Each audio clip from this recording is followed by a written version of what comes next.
I wonder how many people actually come in that early, or ooh, why am I so off center? Oh, hold on, hold on. That's better.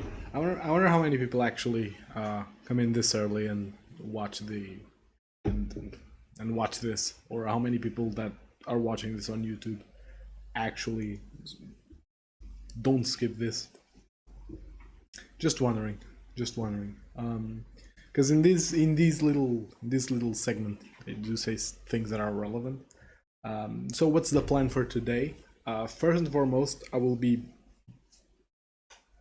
brewing is a strong word for this, but I wanna talk about the last remaining slots of burn of the deck that I'll be playing, and so I'll be going over that. I'm still not sure, but I'll be going over that. Then after that, I do have a cool topic that I want to talk about, which we'll do during the league as usual. Oh, that's it's not supposed to be there. All right. So let me look at goldfish. I know I'm anti goldfish when it comes to studying up the meta, but I do think that it's a good tool to see what's popular. Like I wouldn't come to goldfish and say, oh yeah, Murktide's definitely the best deck in modern, but I think it's fair to come here and say, oh yeah, people are playing Murktide. Um, and just for context, this is where I'm at with the list. Um, so let me separate this in two piles. So these, oh, math. These 28, that sounds right. These 28 slots, I would call fixed slots. So yeah, you can sometimes cut a Rift Bolt, you can sometimes cut a Skewer if you want to fit in a third copy of something that you don't have space for. But for the most part, I think that these 28 spells are gonna be the core of the deck. And then we have the flex slots. I think that right now, I think that Searing Blaze is the best of the flex slots. It's very rare that it's not relevant, and post Modern Horizons 2 Modern is very creature heavy, so it's even better. Like it's maybe dead against Amulet Titan. It does have target, so it's not even that dead there. And you can kill Dryads with it. This is Yorion. I don't know. I know why it says that it's Orzhov in colors, but this is Yorion control, or 4-color Yorion. Against this one, it's bad. Has targets. Ooh, Azura's control is actually coming up big. Oh, which is actually makes sense. It did win a challenge recently. It's good against burn. It's okay against the beginning. It does have some misses. It does have some misses. But the point is that even if it's not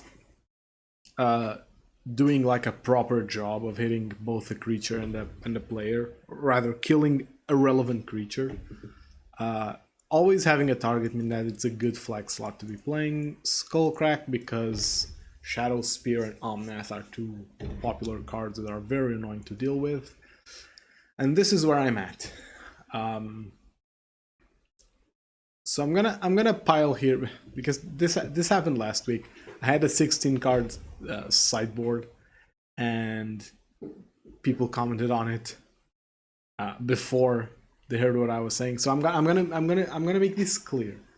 I'm gonna pile up cards here in this column here that's highlighted in blue. I'm gonna pile up the cards that could fill the remaining slots, but I'll only decide on which cards and which number of cards as I go. I think Ronin is a very good flex slot for aggressiveness. It's a decent one drop to be playing. In that case, it's likely going to be as good as a Boros Charm or even better. It helps pushing damage with creatures, which I think is relevant. It's not that late game, which is very important in flex cards. And yeah, it's overall just a good card in my opinion. Or what's the other one? I'm thinking if there are more flex cards before Eidolon here in priority or here in the list. Maybe I should just search, huh? So Eidolon's the other one, and Helix is the last one. I actually think that Flame Rift does have its value. Alright, so here's where I'm at. I think that Eidolon at least in the main board, is just not great. Because let's look at the metagame. Not amazing against Murktide.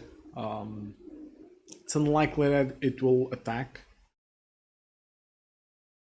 Actually no. Okay, it's actually fairly decent against Murktide. They do have to kill it fast, or else it's a threat. They don't really have that much board pressure. It's bad from the top when they have a big Murktide down, but almost any spell is, so I can discount that.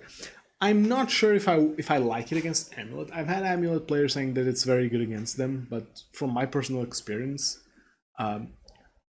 it's good when they're going off. So if it's not killing them, it doesn't matter. It's like you slam Eidolon, you bolt them, or you slam Eidolon, you pass, they do stuff, they don't take damage. It's your turn, you can't attack because they have Dryad. Like you double bolt them, it's their turn, they take like 6 from Eidolon, but they live, and then they kill you. So those 2 mana might be better off gaining some life with a Helix so that they can't kill you off of a Valakut, off of the Valakut play.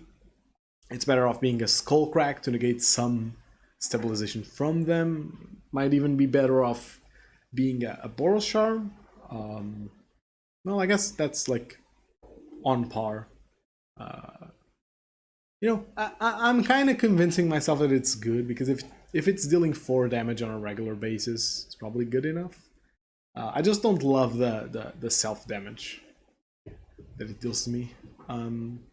Against Yoran is actually pretty good. Against, I don't know why Temur Rhinos is so high up. The deck is absolute garbage. And it's good against control. Okay, so what I'm seeing here is that in these past 2 weeks that I have... My mic fell off. I gotta mute for a while.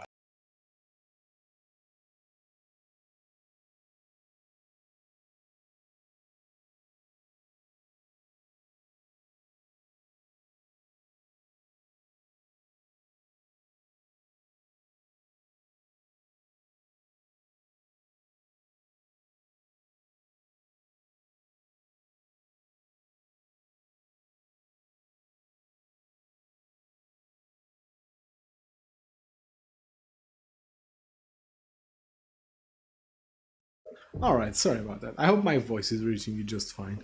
My mic stand is absolute garbage. Actually, my cam is a little bit. Alright. So what I'm seeing here is that maybe Eidolon has been getting better. Like the first row kind of gets pummeled by Eidolon. The second row, Eidolon's decent against. So yeah, maybe it's time to bring back the old boy. But I'm gonna do something that might be considered. I don't know. I think that Eidolon at 4 is very risky. Because it's not a card that you really want to see multiples of. And that's my heuristic for... And Eidolon was always a bit different because it dies. Unlike your other cards that you run as 3-ups. Because Eidolon can die, maybe you want the second one. But I think it's too heavy to be playing 4. I'm fine if I don't see it. I'm fine if I see 1. So I have 3 remaining slots to fill, and I'm thinking, because Eidolon and Ronin can be kind of awkward, I think I'm gonna be playing 1 Ronin as like the 9th creature. I do want to test that. I think Flame Rift with Eidolon is too heavy. I'm playing 2 Lightning Helix. The meta isn't too aggressive, right? Yeah, the meta isn't too aggressive. I might even be tempted to just cut Lightning Helix. But I'll leave it at that for now. Moving on to the side. Path. I think Path's very good. I think Rolling Vortex is very good.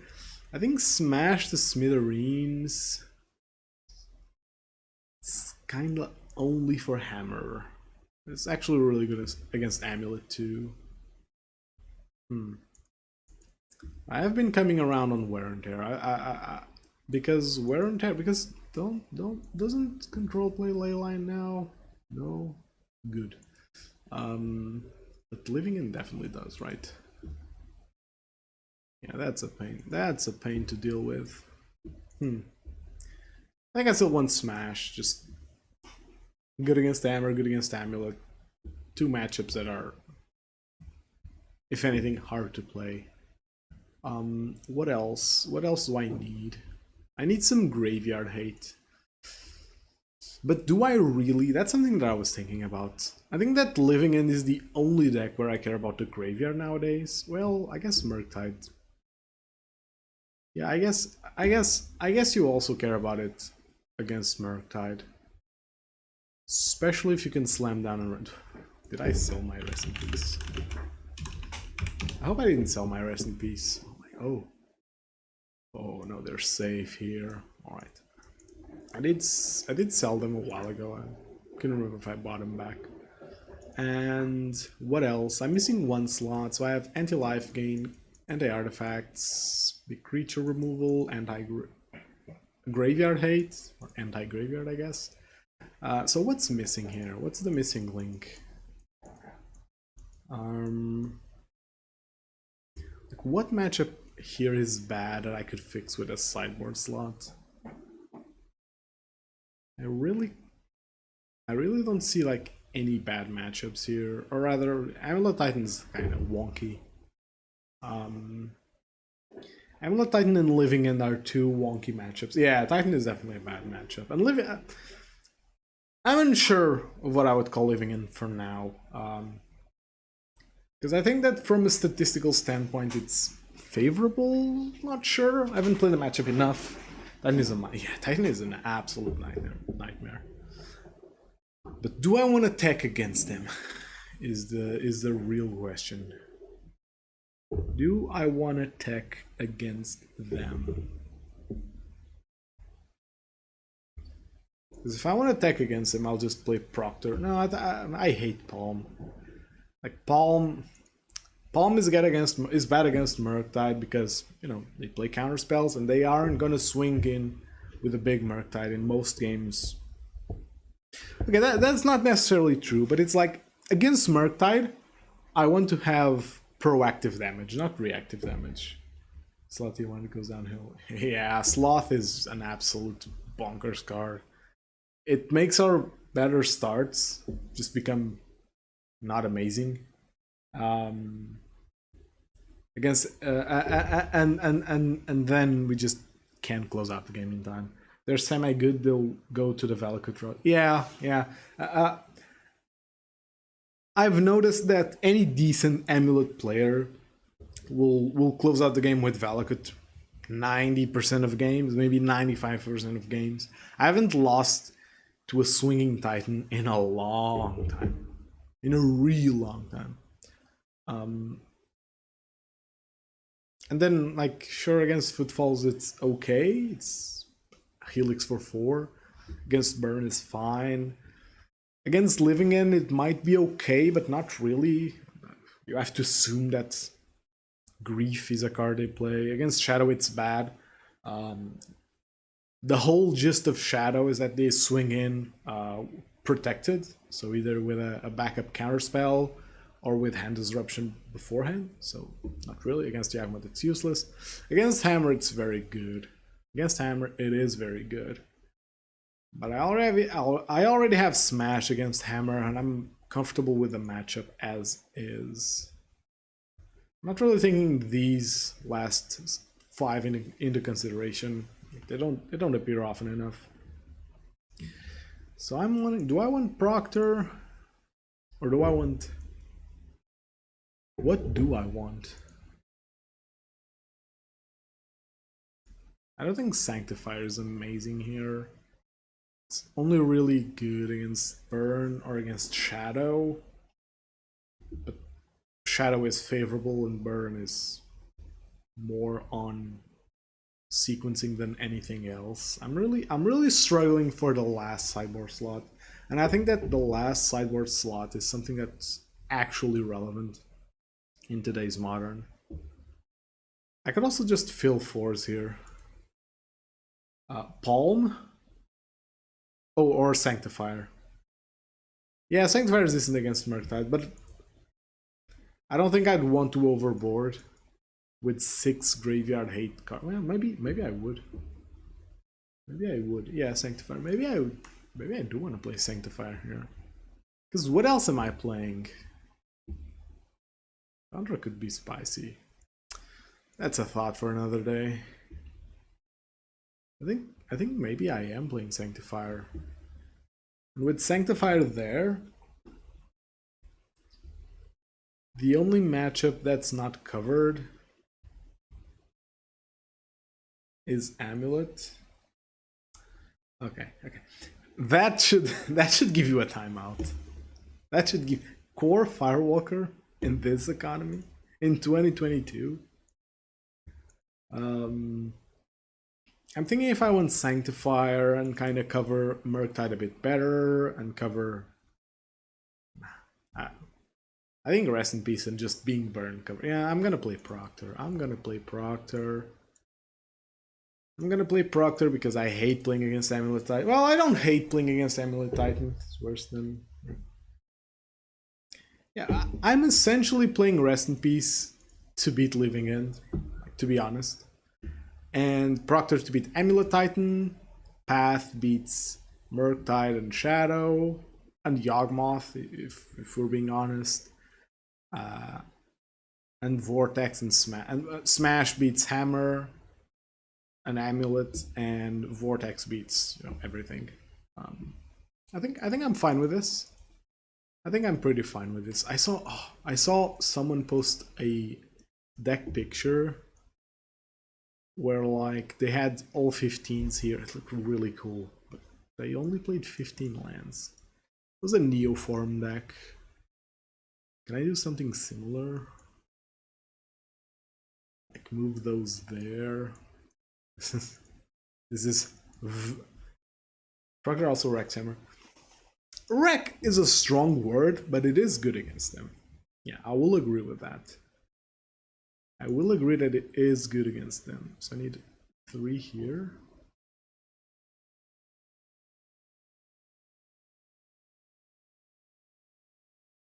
Oh, that looks like ass. Yeah, it's an exaggeration, but I like the enthusiasm. It is very good. It is good against them. I would side it in against them. Stops the auto equip. Stops Stoneforge Mystic from doing stuff. And probably stopping Batterskull is relevant. If I had to make a bet, I'd say that Amber is playing Batterskull. Nettle says same thing, different name. Wait, why aren't they playing Batterskull?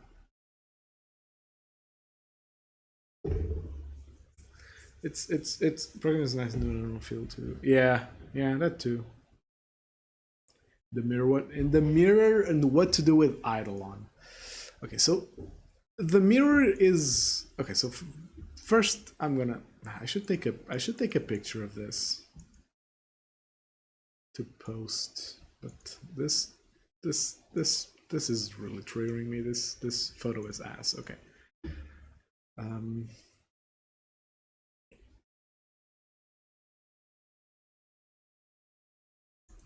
How can I take a proper picture of this?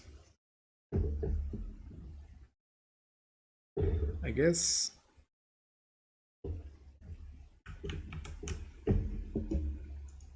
Does it track? Nope. I'm gonna do this. I'm gonna test the print on Discord. So if you're not there, you should be. Hold on a minute. I'm having it no matter draw or play. The situation of being out of luck is awful. Okay, yes. Eidolon, let me answer that while I'm just randomly doing shit here. So, Eidolon in the mirror is very risky. Well, very is a strong word too. It's a risky card to be playing in the mirror because obviously if you're behind, it's not good enough to put you back in control of the game. And against the mirror, you really want all your cards to be able to pull you back in. However, when you're on the draw, because naturally when you're on the draw, you're playing the control role, because that's how the burn mirror runs, right? If you're on the draw, you have to be playing catch up with them. You have to be killing their creatures. You have to play very consciously with your mana, and it's arguably a harder position to be in. However, Eidolon can be really good on the draw because it's just a very strong creature to play later in the game. Like, you use your resources to kill your opponent's creatures. You're both semi-top decking, so I don't know, maybe he has a Skullcrack because he's anticipating a Lightning Helix from you. Maybe you're holding onto a Lightning Bolt in case they play a creature. Then you draw Eidolon, you slam that down, and now they either have to reverse their role and kill that Eidolon, or they're going to lose. In most situations, they're going to lose. Sure, if you're too low already, and you can't reasonably kill them with Eidolon attacks alone, and maybe getting dealt an Eidolon trigger in between casting spells, you're going to lose. But I think that game would have been lost either way. If you're that behind, I don't think that you could really reasonably come back into the game. But Eidolon is really good at sort of stabilizing the game if you're on the draw. And if you're on the play, it's just a good card, right? Actually, if you're on the play, Eidolon will always die for 1 mana. And it's like, oh, yeah, but them having removal is not an argument. Yeah, them having removal is not an argument to not play a creature. But when the deck that you're playing against is, you know, let me just...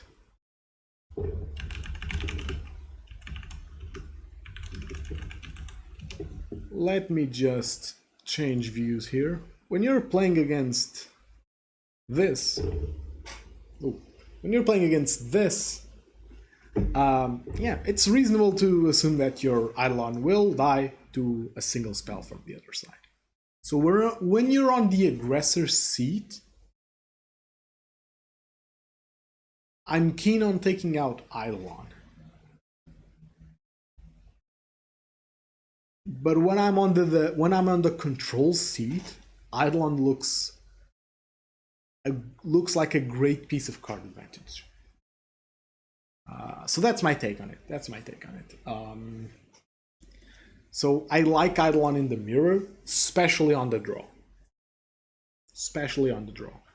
Which is a weird thing to say about Eidolon, but that's because in the mirror you don't want to play Eidolon on curve. You want to play Eidolon later. You want to play Eidolon when both players have exhausted their resources. Okay, I like this. Let's play some Magic actually. I feel like I was... Oh, there's a showcase challenge today in 10 minutes. Oh. So all out on the play, keep some on the draw. I keep all on the draw if I'm playing 3 at least. Maybe shave 1 on the draw. and all out on the play. I'm not 100% on taking them all out on the play, but what I wanted to what I want to say is that on the play they might be worse than on the draw. In the specific case of the mirror, of course. So this is the list. Yeah. Okay. Which is weird. I admit it's a weird thought. You know. But it's weird when you hear it. But I think that the explanation is very useful. So what I'm saying is that on the play, your worst enemy is losing your tempo. And Eidolon in the mirror, if you're playing aggressive, will most likely be a tempo loss. Spending 2 mana to deal 2 damage. Not amazing. Whereas on the draw in the mirror, what you need is card advantage, because you need to be killing their creatures, but still have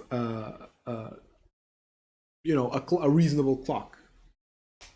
It is the Kingdom of Fire, so it's a common situation. Yeah.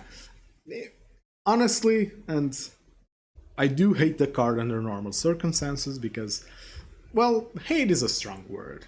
I despise it to a reasonable degree. But Core Firewalker is a good card to be playing if your local game store has a lot of burn. Maybe not a lot, maybe just enough. Like if you're facing burn every week, maybe Core isn't a bad card to be playing.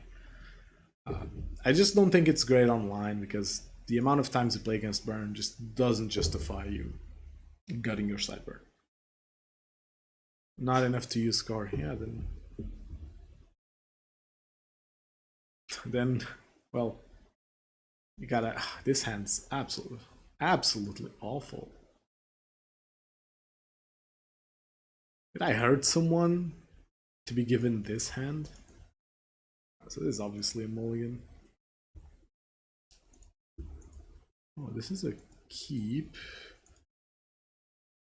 I'm gonna ship away Searing Blaze because I think that the second one's too much. Up against control. Okay. Boros Charm is a nice draw. I don't know why my internet's been acting up. I assume this is a tap Triumph. And ooh, okay. Tap dual land. So they're vanilla blue-white? That's weird. Oh, I forgot about this. Hold on a minute. I want to say, okay, so let me just skip turn here.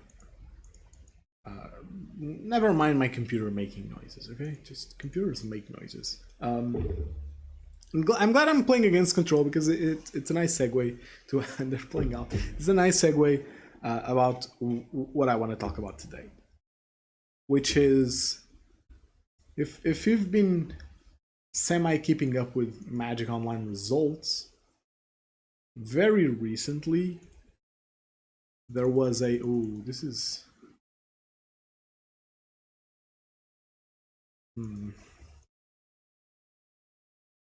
this is an awkward situation.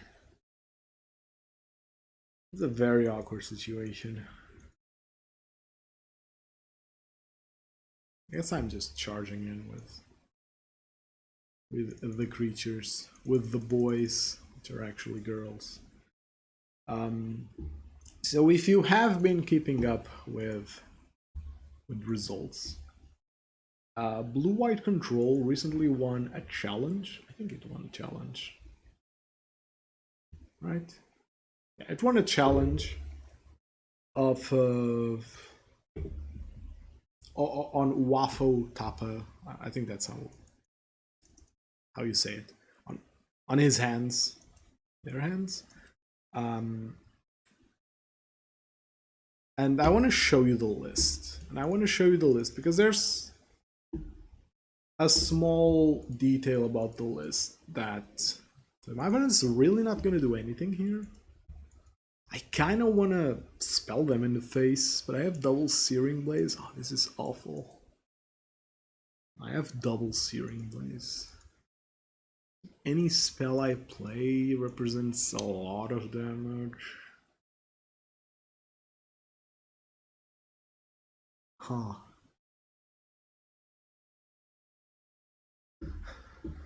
This is actually... okay, hold on a minute. This is actually irrelevant. This is actually a relevant spot to so much plays. Yeah, and they probably don't have targets until a late Solitude. I'm covered against late Solitude, basically. The question here is, do I want... it's reasonable to assume they have a counterspell, right? So what I'm gonna do is I'm gonna let this damage go through for now. And I'm gonna act on their end step, depending on what they do.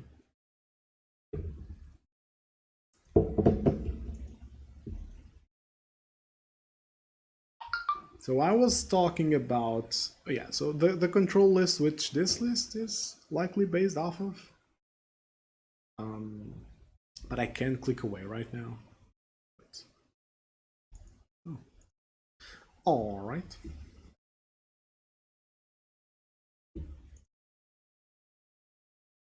Easy Boros Charm. Easy Boros Charm. Letting my creatures stay alive. And now something... I don't think there's a single good draw here. Actually, this one's a good one. Yeah, now I'm going in. Now I'm going in. And if one of these was a bolt, I would win here. Oh. So sad. Maybe not. Well, maybe not, but... maybe with them at 1, I think winning is then just a matter of time. Still, they're at 6, which is a good value to have them at. Have a tapped land. Alright. Can I get a bolt? Eidolon's a good draw here. So here's what I'm gonna do. Now I'm playing around the Wanderer. So I'm gonna attack. I'm gonna attack. And they have...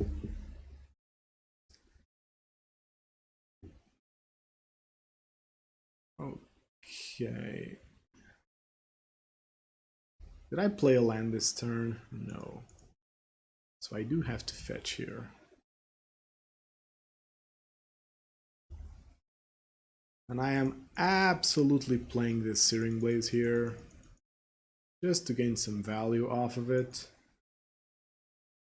I assume they're not playing Path to Exile. Ooh, I do need to attack here. I assume that they're not playing Path to Exile, because lists don't play Path to Exile anymore, which is reasonable. March of the Otherworldly Light is good enough to fill that instant speed hole. Okay, so they're in a tough spot right now. They're in a very tough spot right now. Although, if they steal this and leave Counterspell up, and I don't draw land or a 1-mana bolt, this is gonna be rough. Oh.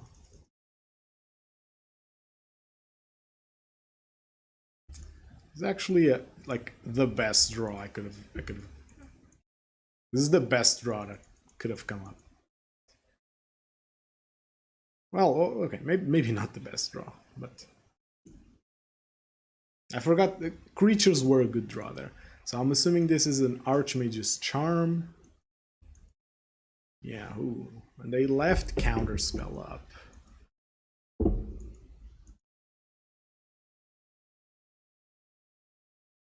They left Counterspell up.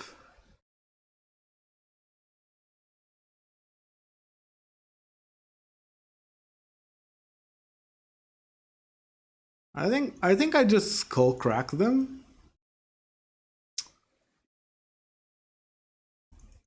Well, that didn't go as planned. Yeah, they have counterspell for sure. So I don't think this ever goes my way. Because they obviously had counterspell, so I couldn't really push the damage through. A Wanderer here would be a problem. That's annoying at best, honestly. I do need a land. I do need something to... Searing for 1 would have been better. Hold crack. Actually, yeah. Yeah, that would have been much better. That would have been much better. Holy shit. Because now I have Skullcrack here.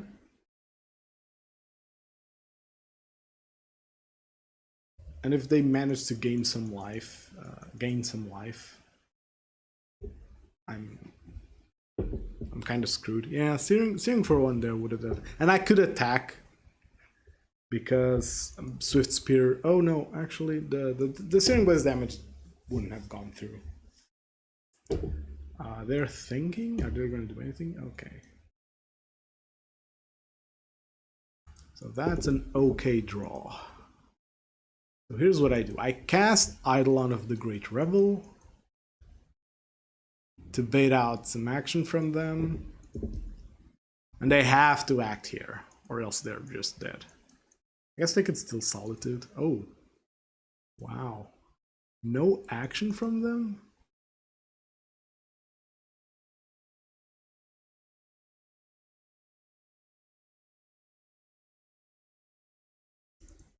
I think... Hey, I'm assuming your name is Will. I'm gonna call you Will, because that's what I assume you want to be called. Well, what is up? Playing against blue-white control. And I want to talk about blue-white control lists. But this game's a bit... I know the life totals seem close, but this game is a bit...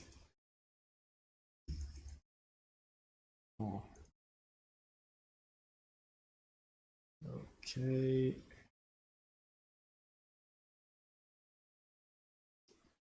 They need a 4 mana card to do something here.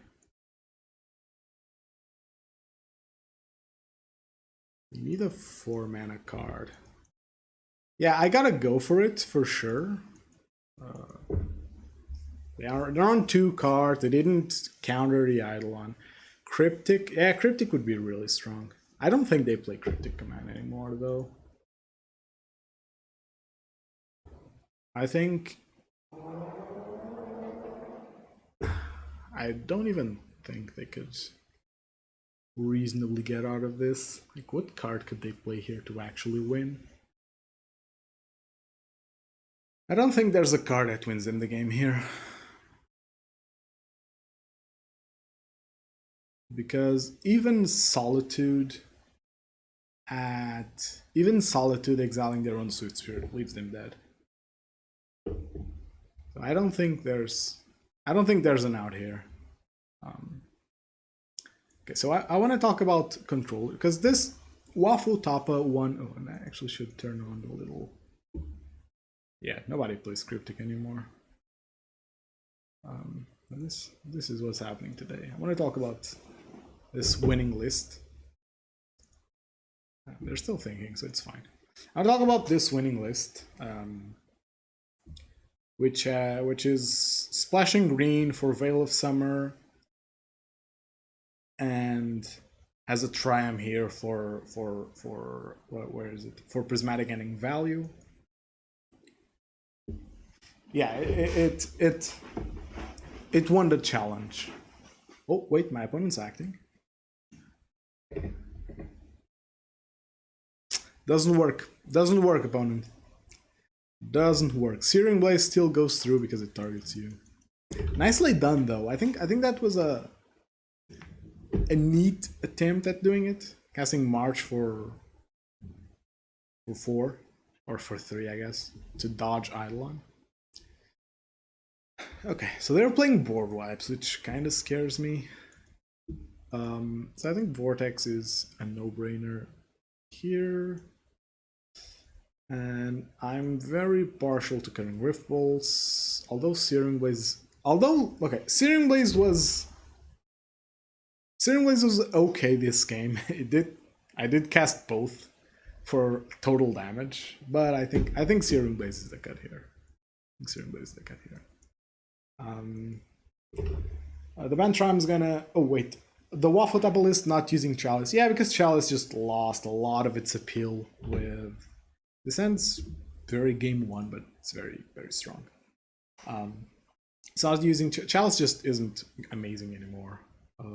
Which, you know... Was it ever really amazing is my question. Like,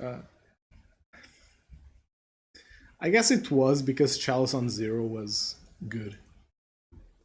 I think that was the real reason the card was seeing play, but people quickly realized that Cascade decks aren't amazing. The Bantrime's gonna make Control move into green. Yeah, I assume that Control will never not play green cards anymore. It's just too easy to splash. Well, yeah, no creature opener, but like 2 lands and spells. I can't mold that, right? And the creature is right here. I tried it. I tried to will it into existence. I'm gonna fetch first because I don't want to flood against them. Suspend is the play here to avoid the fairy. Yeah, I think it's a snap keep, but it's not like the keep that I would craft if I could craft my opening hand. Close to it though. Close to it. I guess maybe not. Against them, I probably want a Vortex somewhere in here, like double Goblin Guide.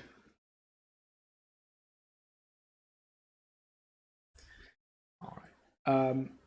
Starting to see that Wizards on seat. I think.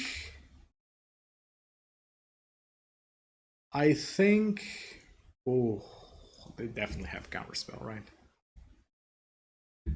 I think it's too naive to slam down Eidolon here. Okay, I think that Wizards is very careful. I think Wizards is trying to be very careful about double spell Eidolon next turn. I think I prefer going Boros Charm, untap, play something into Eidolon.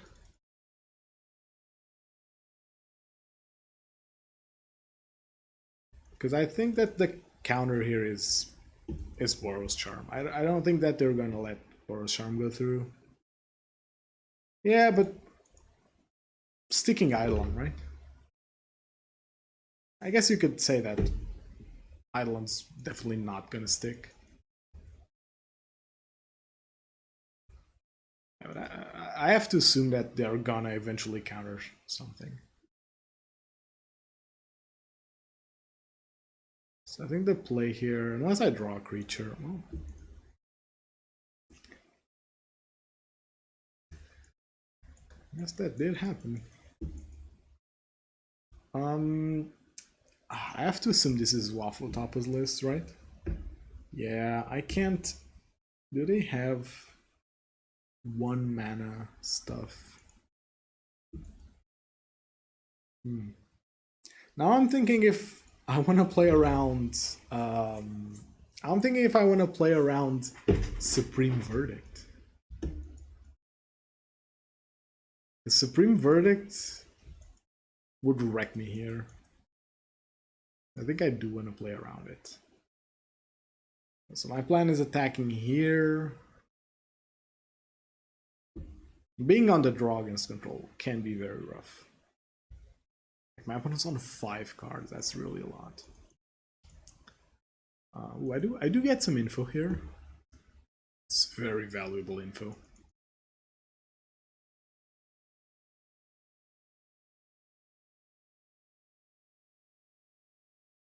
That's very valuable info.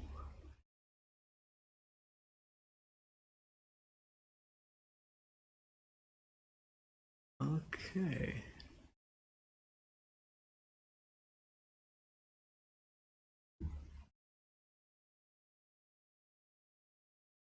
Ah, so they're casting a March here, which tells me they don't have. Which tells me they. Okay, so here's what I'm gonna do.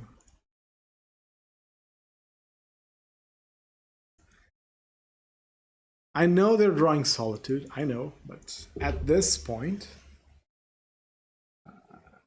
I need to get them off of cards. Yeah, because now they have to pitch Solitude, and it's not great for them. But I'm not in a great spot here. Tough game to win. They're probably going to hold up counter next turn. Yeah, I see that as what's going to happen here. But I'm fine with that.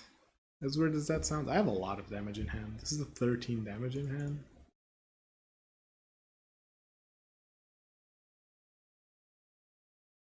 So this goes through. I need to save Skewer for that Solitude. So I have to spike here. They're at 11. They are at 11. Do they do anything here?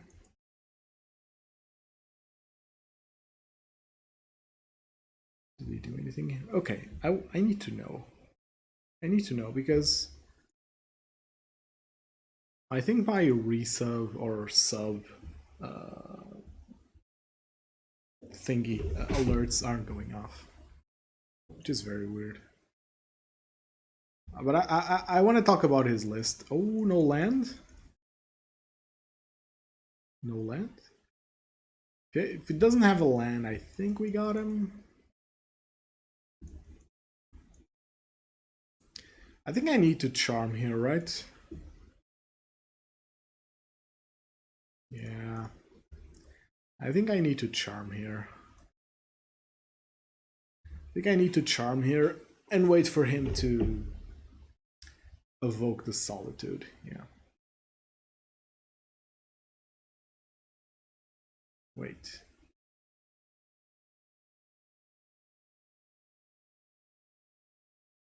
Okay, so he's going to counter my Boros Charm. Sure. Okay, but he's low on cards now, which is good, I guess. Ooh. That's troublesome. That's very troublesome. Because he now has pressure. Yeah, I was hoping to draw like a creature to get things done. That Snapcaster is gonna be rough to beat right now. Okay, it's fine. It's fine. I only need to resolve force. I only need to resolve 4 spells against blue-white. Okay, okay, okay. I can live with this. This is actually a very good draw. Hold them. Attack here. They have to block. They're not gonna go down. They went down to 6. Okay, that's just wrong. That's just wrong. That is just wrong. Okay, so I showed you their list, and if you want their list, you can type in chat !list to see the list. But what I want to talk about is that the list has like this weird. Well, not this weird. The list is playing opt instead of consider, which kind of hate this. I kind of hate this.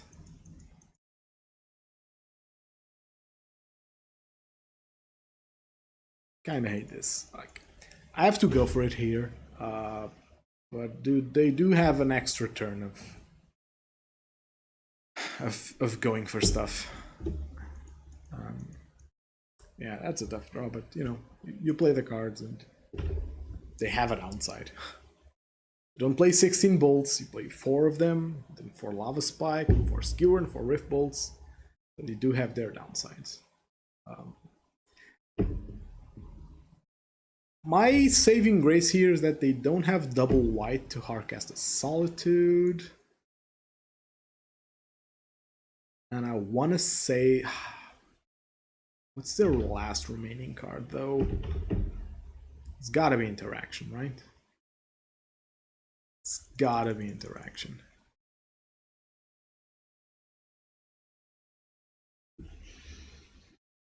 I think I go for Swifty. I think I go for Swifty.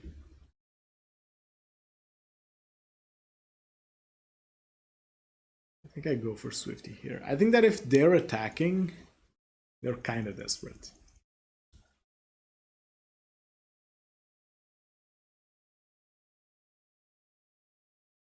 Damage gonna go through.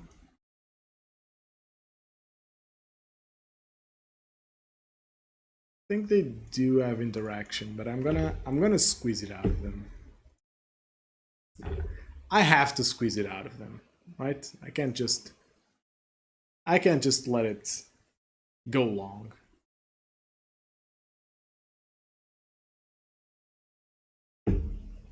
Yeah, okay. I'm fine with this. I'm fine with this. I'm fine with this. I'm fine with this. This is countering my spell. I didn't cast it, they draw 2, then they, on their turn, they have 4 cards, and then I don't see myself winning that game. It really depends on what they do here now. This is the important turn here. Going back to Waffle list though. Okay, so they're still going aggressive. But I have to assume they don't have an answer for this. So I want to draw an instant. I want to draw an instant that can punish a tap out from them. It's going to be a land. Oh, I just know it. You just know it's going to be a land. Ooh. Oh. Do I go for it? I think I don't. I think now is the time to wait. Now is the time to hold for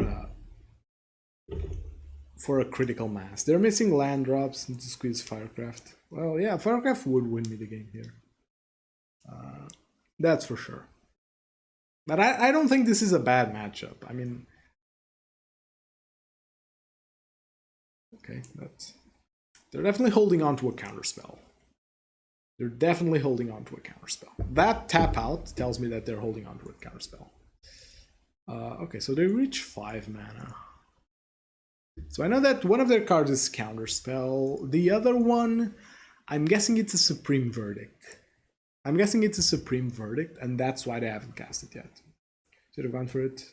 1/1 shots off all fetches. I don't think I put them at 1 though. I think they cycle this for X equals 2, block Swift Spear for free,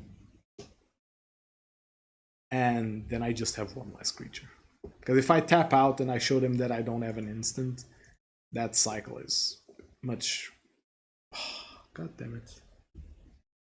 Gosh, dingly damn it. I want to suspend this, honestly.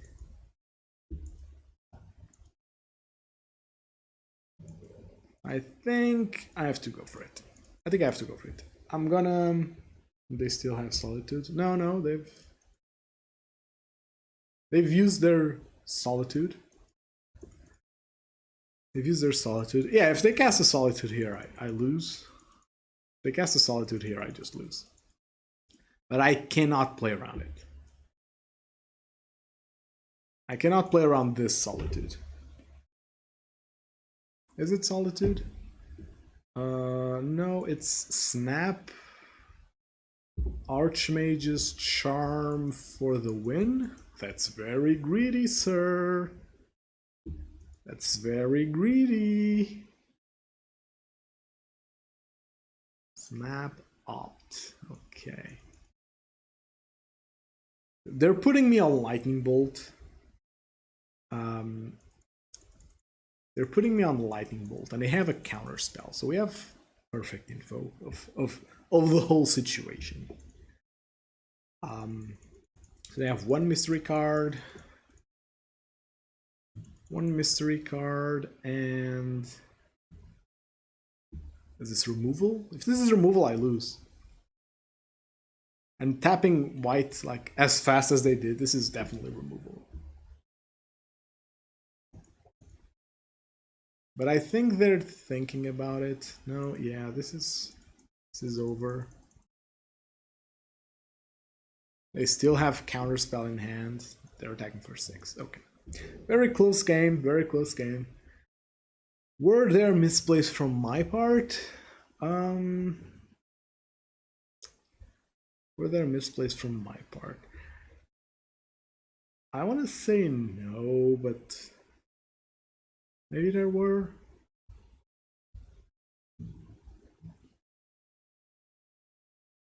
Unsure. I'd have to look at the game with a fresh set of eyes.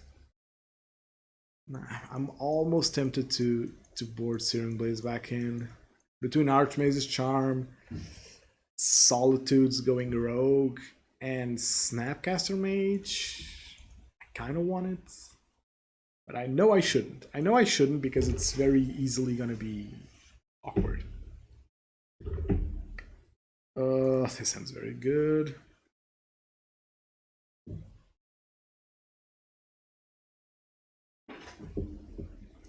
And because of the amount of 2-mana spells I have, and Rift Bolt, and Ronin, I'm going to lead on Sokenzan. Even though it's my flood insurance lands, I think I'm going to lead on Sokenzan just to try and draw that third land somewhere in time and space. I mean, I guess I can wait on that. Yeah, I can wait on that. So do I lead on Ronin or Rift Bolt? That's the question. That is the question. I think I lead on Ronin, actually. I think I lead on Ronin. Next turn cast Eidolon. And then we go from there. On a Ronin note, Ronin is really good against control. They can't Prismatic Ending it. And they can't... Oh, that's very good for me, actually. They can't Prismatic Ending it, and they can't really Archmage's Charm it. So it's a really good card to be on. And it's Time Revel, right? Yes, I assume they do because the card is just generally good. The reason I'm not getting rid of there's a reason for that. Because it's not necessarily bad that they cast Teferi to get rid of a Rift Bolt. It's just a slow counterspell. It's just a 3-mana counterspell. Boom. So I do this, they counter it, they think they're smart, and then I kind of wreck them.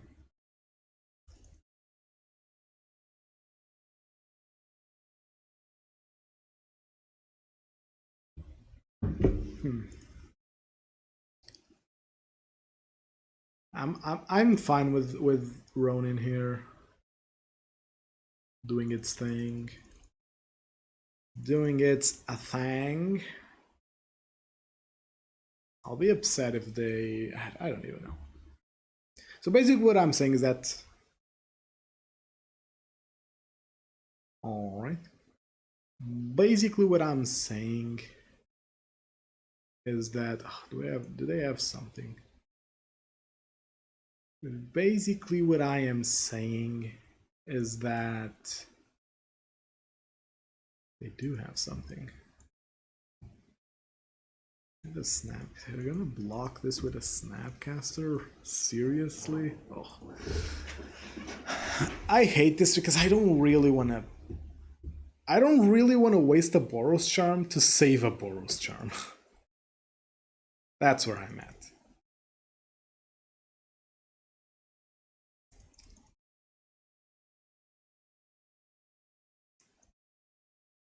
That's where I'm at. I've got a bad hand if this is their line of play. Yeah. I have to assume that they have a pretty wonky hand if they'd go down to 3 cards. Well,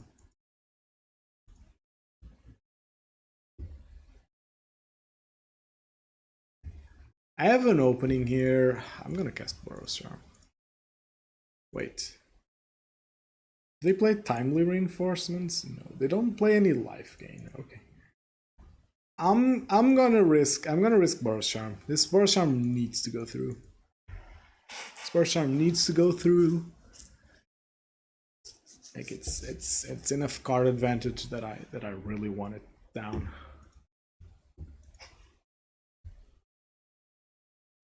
This could be a Teferi.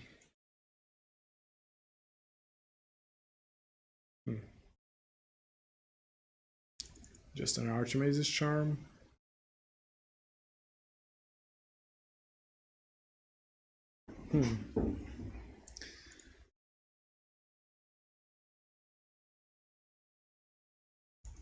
I guess I have to play according to the old texts.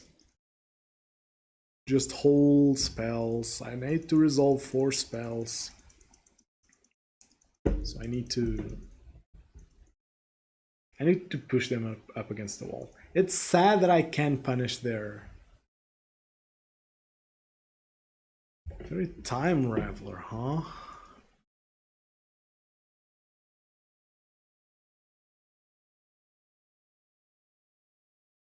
Very Time Raveler is very awkward in this situation for them, is my opinion.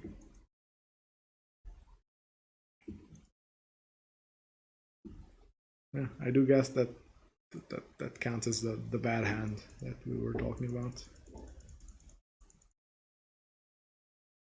Boros Charm? Oh.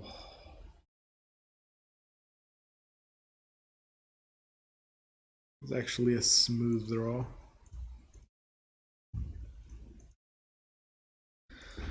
That was actually a smooth draw. Now, I'm in a decent situation where they're not really healthy enough to go up against me. Why are they tapping 3?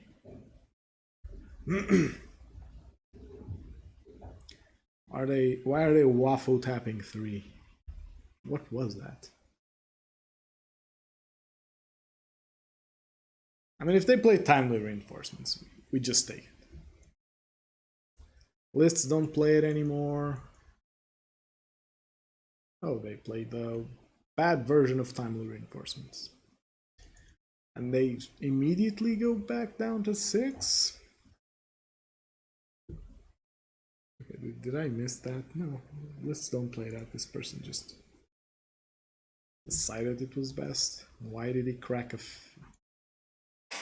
I'm confused, but whatever. Lightning Bolt here would be great.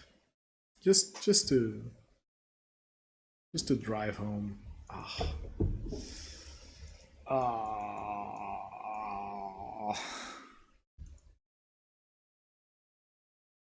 Because they can snap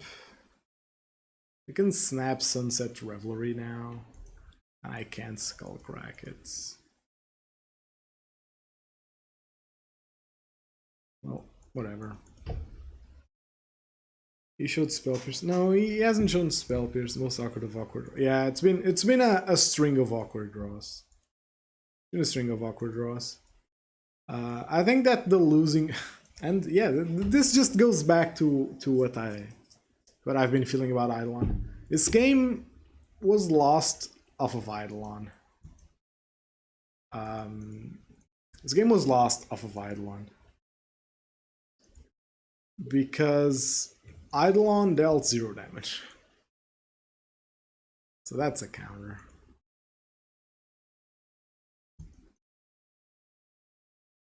Okay, actually, I'm putting them on Archmage's Charm.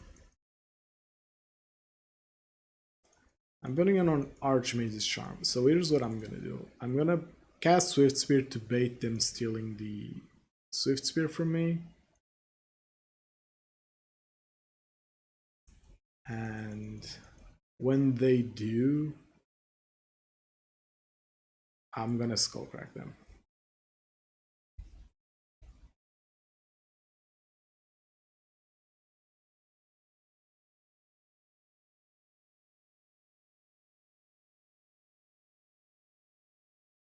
Okay, so nothing there. Maybe it tells me they don't have Archmage's Charm. I don't see a reason for them to not charm this. If they have it. Okay, I think that was just bad from them. Like, why wouldn't you charm this?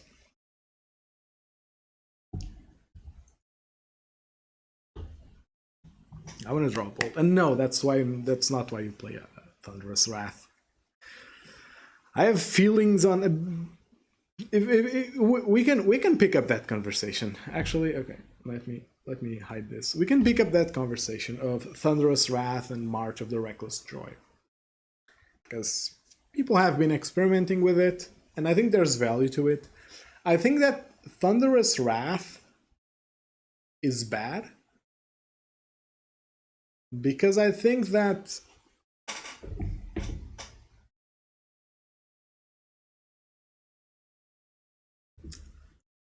not amazing, not amazing. Lightning Bolt? Oh, come on. God damn it.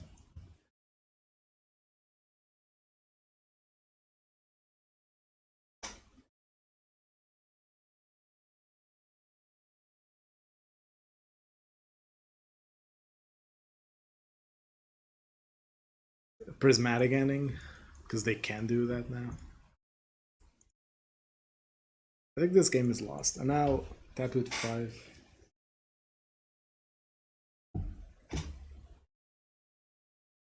Yeah, so this game is just lost here. This game was just lost here. Yeah, no, but he has Solitudes, but I can't really do anything about it. I don't think I can do anything about it. Unless I draw a Lightning Bolt here.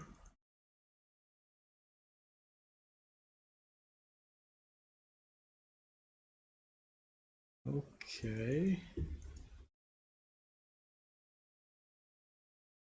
I mean, I might as well, right? I might as well.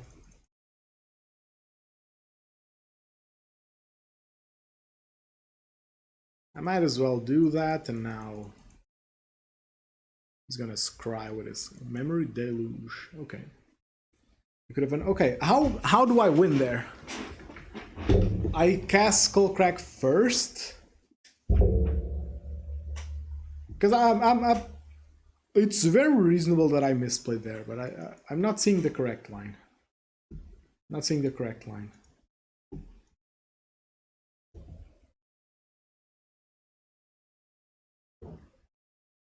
Skullcrack, one of the Solitude life gains, and burst run for lethal.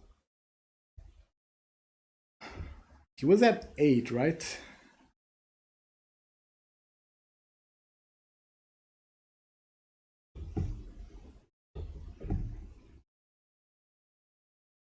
So he was at 5, so I Skullcrack.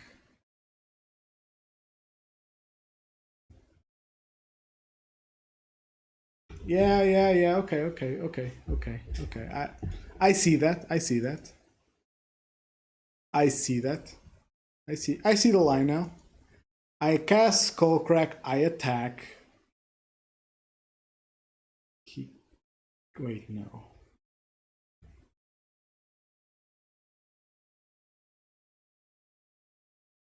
I can't Skullcrack one of the Solitude life gains because there's a Teferi on board. Yeah. So I don't think there was a winning line there. The winning line here is going to be Skullcracking this Solitude.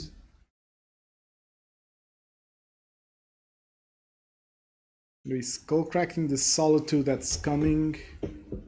And yeah, Teferi is just a bitch. Yeah. I need him to not have anything here. Of course he does. Of course he does. I'm dead in 2. Yeah, okay. Okay, so this was just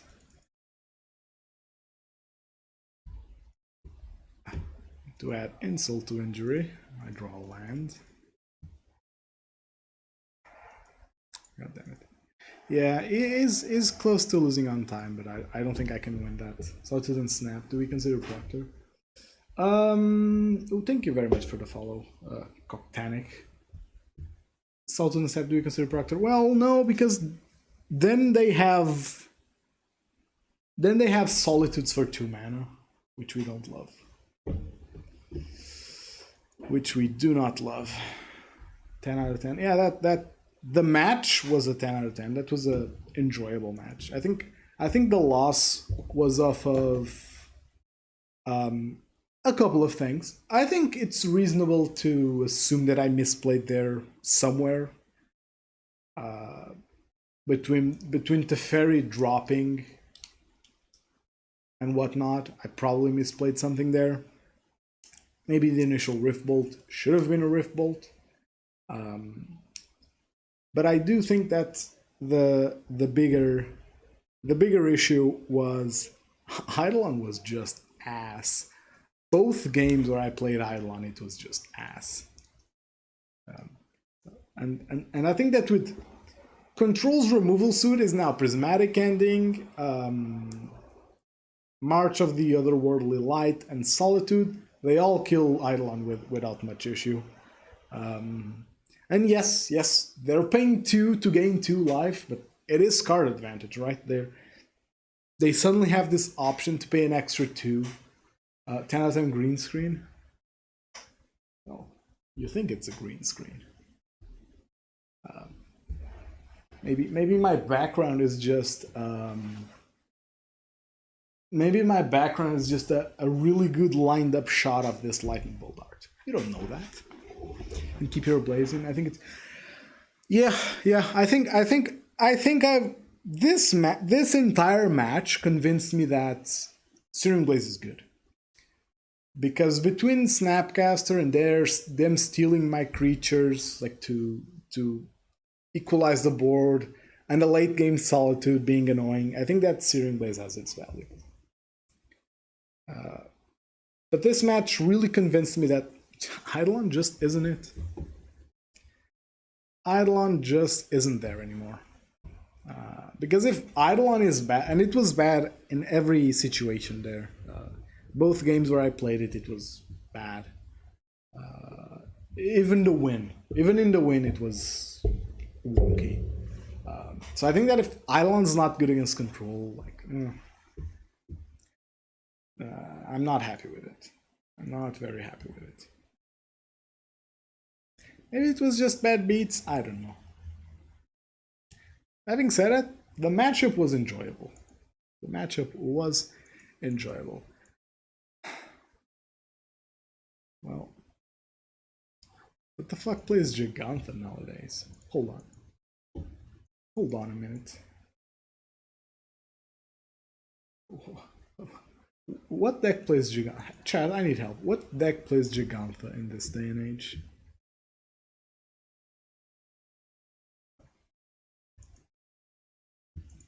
Is it Tron? They mold, they're playing Gigant. I'm assuming Tron. This sounds very bad. Yowza.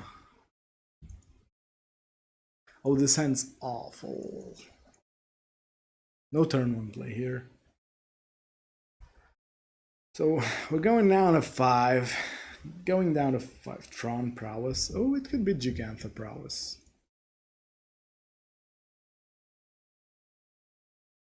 It could be Gigantha prowess. Well, we're prowess ourselves in this game, apparently. Tron land map go. That's what I'm expecting. Oh.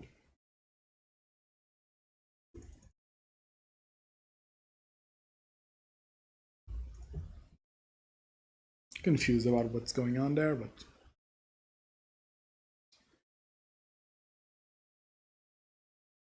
the thing about Gigantha is that it can fit in a lot of things. It's like with minimal effort.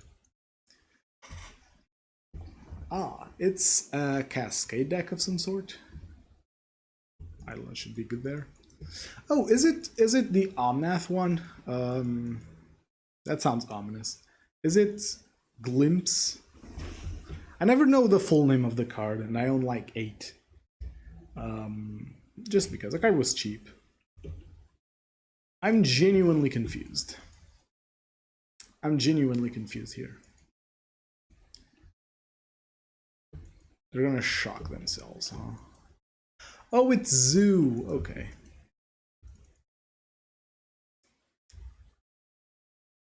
Okay, this makes much more sense. No,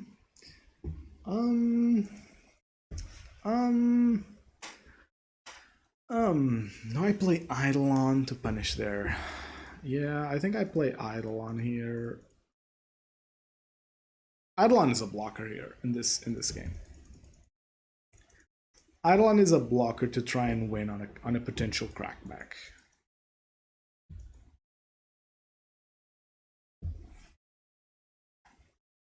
So it's 5-color Zoo. If you don't know the deck, essentially they abuse Triumphs for this to be a 5/5 by turn 2. And please shock yourself and play Shardless Agent. Oh my god. You're just doing all the work for me. Are you sure you want to attack there, buddy?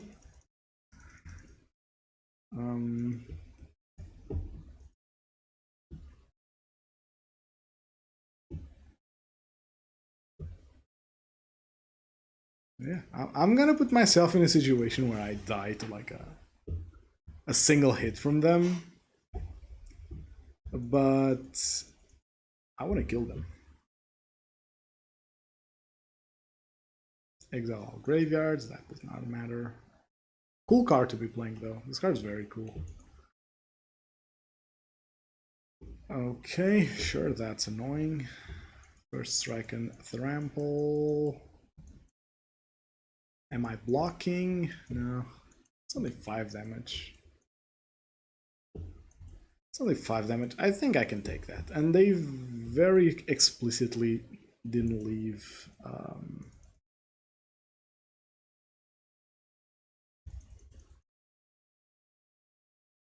they very explicitly didn't leave. What's it called? I'm drawing blanks here. Oh, they didn't leave like a lightning helix up. We do have tribal flames. It hit me for 5. Tribal flame hits me for 5. Huh. Is tribal flames an instant though? That's the real question. It's a sorcery. Okay, so I can comfortably just go all out here.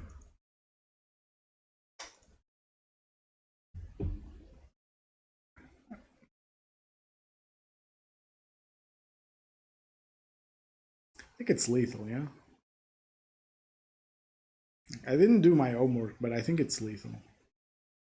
Oh. What's this?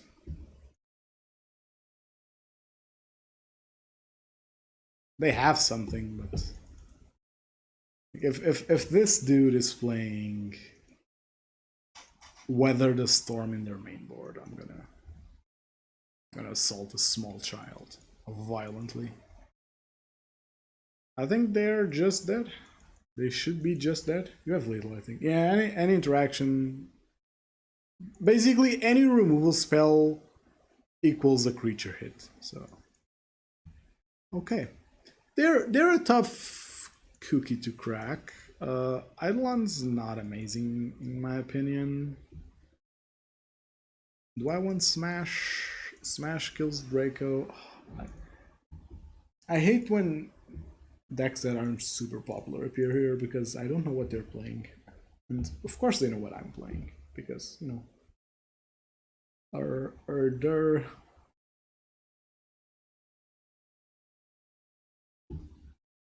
like what even?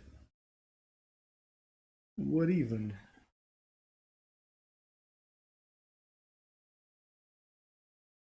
So we don't. Oh, but they have Shartless Agent. So Ido is good against bad decks. Not even that. I mean, I kinda only won because my opponent wildly shocked himself into oblivion. Like, I won off of Exacties, and they shocked themselves a lot. That should tell you. Oh, okay, I also multi 5, but that should tell you that like, they took what? 2 damage off of Eidolon? 4 if we count this last interaction. I don't know. I'm not super convinced. It's great. Searing Blaze is bad. I'm bringing Smash mid-range, kills Drakes, and it has Shartless Agent as targets. So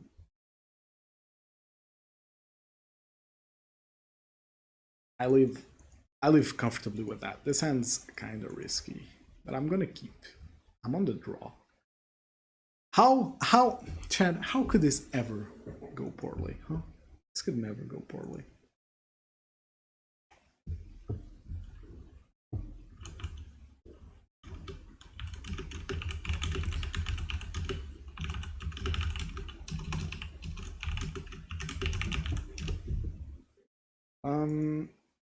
I think I lead on Swift Sphere. Actually, creature openers aren't amazing in this matchup either, because he just goes turn 1 fetch Triumph, turn 2 I have a 5/5 that you can't really beat. They probably play Lightning Helix as well, and I keep drawing creatures. Oh, actually, drawing a creature there is very much not good. I need lands. Deck, you gave me like 7 against control. Can you like give me 1 here? I believe in probabilities because math is factual.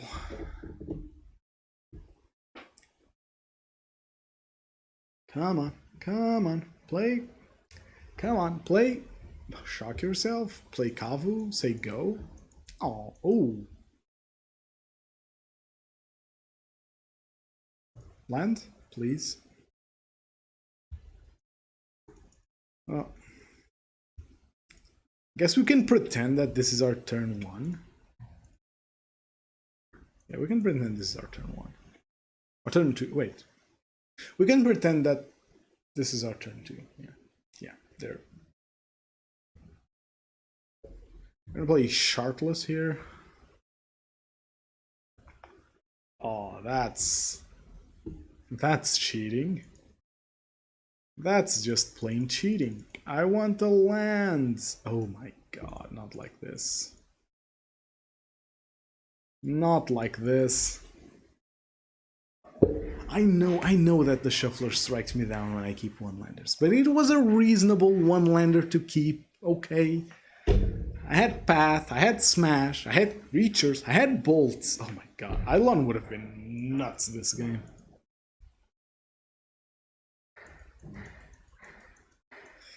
Right. Oh my god. Please, I just need a land. I think I can reasonably win this game with a land. I think I can. Oh, this is actually very valuable information. Why would they play Leyline? chat. We did it. We did it.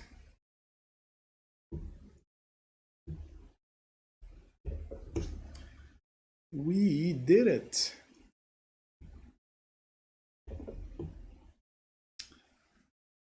Did we though? Yeah, we did.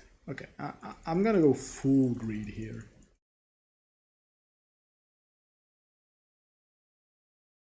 Just gonna go full greed.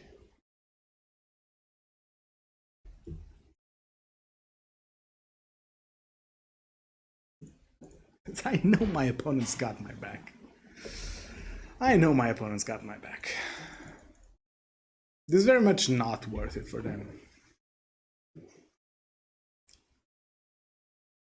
I have a favorable board now. And if I draw a land, I can go, oh. I want a path. I want to draw a path. So I can go Swiftspear and path the incoming Kavu. Are they gonna play Leyline? Oh, that would actually be really funny. It's Idetsugu's. It's the saga. Okay, whatever. Can they do anything with these two lands? Don't think so. Oh, and we just drew. Très bien.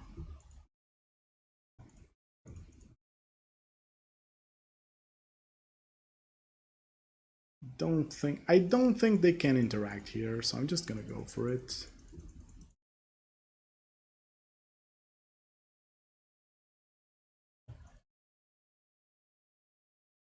And that Smash Smithereens has a very pretty target there.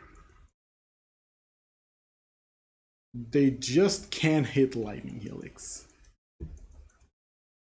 They just can't hit Lightning Helix. That's all I ask for. Both in draws and in cascades. Come on. This card's really strong. I really like this card. It's insane to me that people were doubting it when it was revealed, just because you couldn't put it in Lurrus decks. Actually, okay. Let's. Oh, this is Helix. Oh.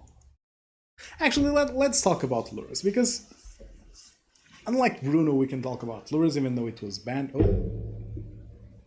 Even though it was banned, to me, it's bonkers that people are saying that 3 mana cards got better because of the Lurrus ban. They didn't. It's just that the format got a bit weaker, so those cards appear better, but they're as strong as they've ever been, at least in absolute terms. Oh, this is an awkward situation.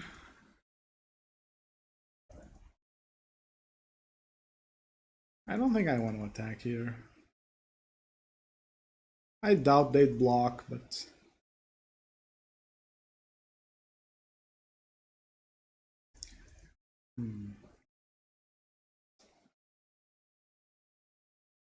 so see, this creates a, yeah, it's an artifact. Okay, so this is a beautiful moment.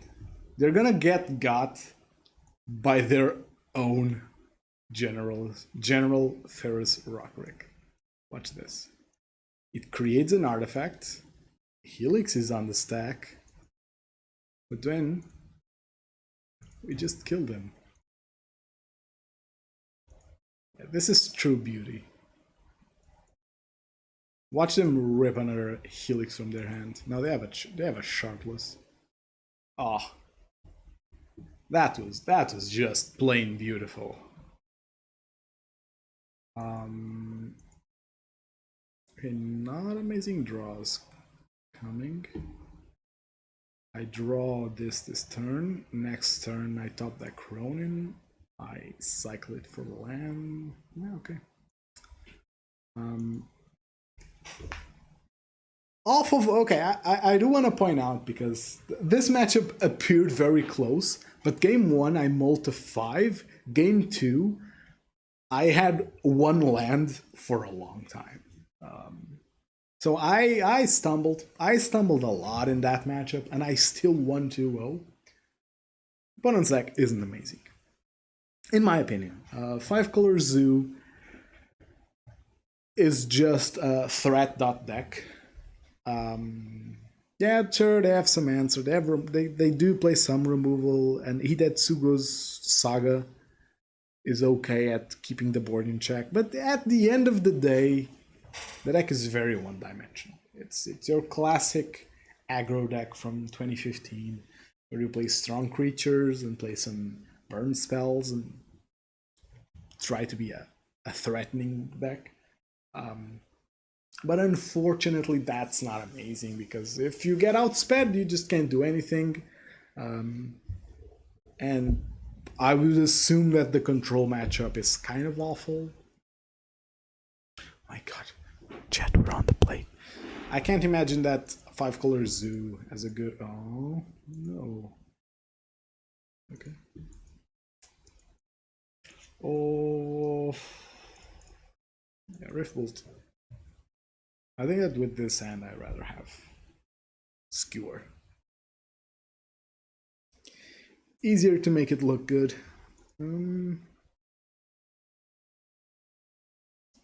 So this is a pretty straightforward opener. Go Swifty into Eidolon and see what opponent is playing. I'm half tempted to not fetch here, but I'm gonna do it. I'm gonna do it. Because the third land in this hand is okay, so... But more spell is also okay. Opponent Mold down is 6. Well, so did I, and I'm aggro, so no real conclusions from a Mold to 6. I don't take conclusions from like Molds to 4. I assume it's like a combo-y deck.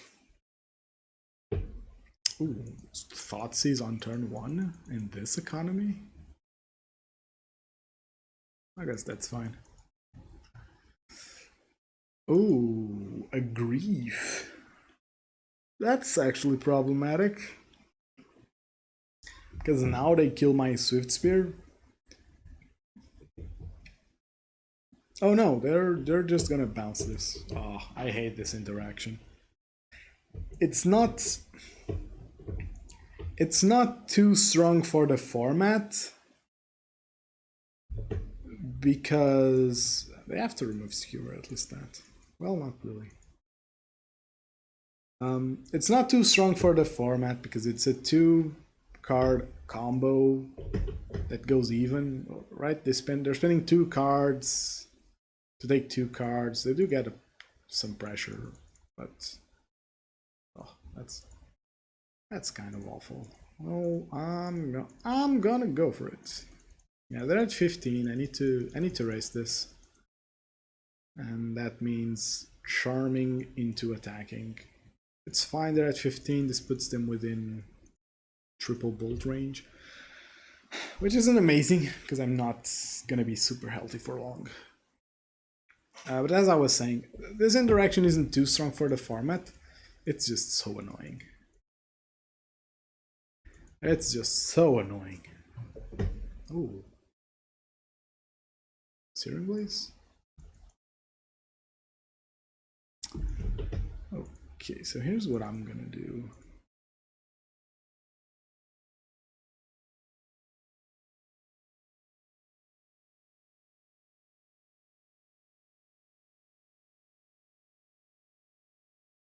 Okay, so my Goblin Guide is attacking. Yeah, no reason not to, honestly. They're not attacking with Grief, which means they're playing defensive, which in my opinion is wrong. My opinion is wrong. They shouldn't be playing defensive here.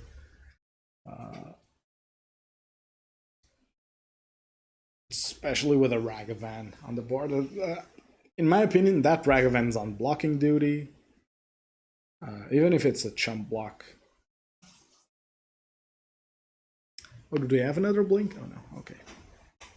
I think them keeping the Ragavan alive is a mistake. Because Because if their plan is to attack me with Ragavan and race me with my own deck, that's not gonna go. That's just not gonna go well. Whereas if their plan is to, what did they cast? Terminates. Okay. This is just not gonna go well. Oh. Oh.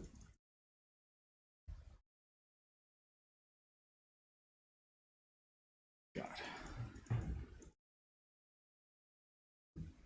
I have to shock myself here, which is kind of unfortunate. But ultimately fine. Yes, I am playing Ronin here. Even though my opponent can interact with the Ronin coming down. Are they a shadow deck? Is my opponent playing a shadow deck? That's the real question here, in my opinion.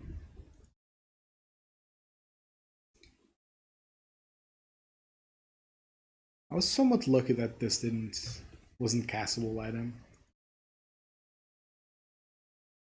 I think my opponent's overvaluing Ragavan though. I think my opponent's overvaluing Ragavan.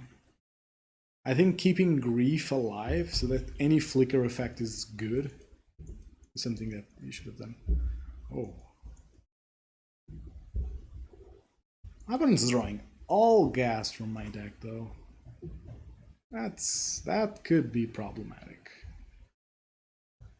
They could kill me here with a double bolt into Boros Charm. No, they're hard casting Grief. Okay. Could be an issue. Taking away Lava Spike, which is smart.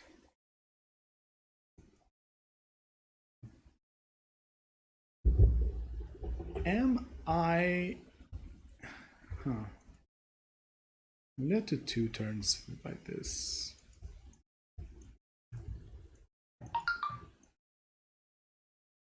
Okay, so small brain time. I'm netting 2 either way, because if I cast Ronin, I attack, they block, it dies, both die. They attack me with Ragavan, it's likely that they will exile a bolt, they cast that bolt on me. Following turn, they do the same, I lose.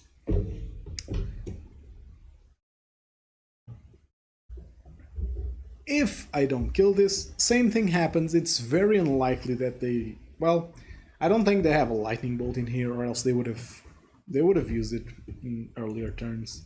So I think that the correct line here is do this, draw lightning bolt, Lava Spike also works. Now, any spell from my own deck is lethal on next turn. I think this is the winning line. I think this is the winning line.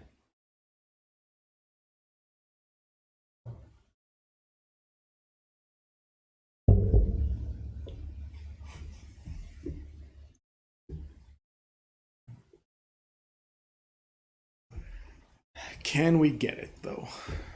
Can we get it?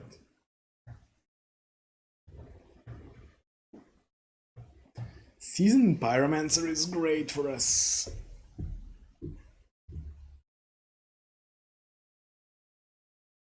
Let's go. Oh no. Oh wow. Wow, okay.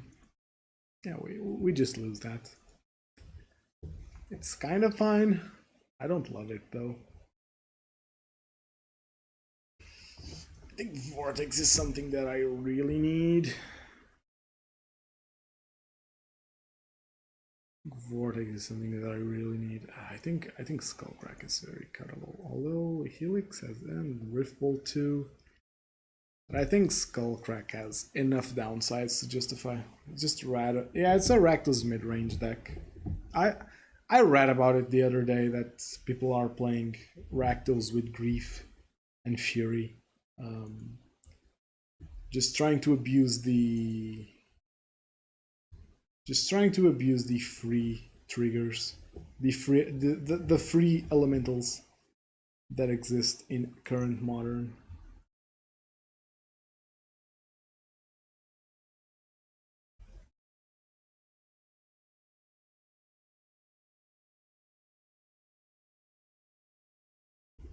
Huh. Okay. I don't have a list for them. I was thinking if I could find one. I don't have a list for their deck, so no, I'm fine with my sideboarding. 4 lands is kind of heavy, but double creature is good, and one of them is Sokenzum, so I'm fine. Right now, I'm fine. I'm down a game.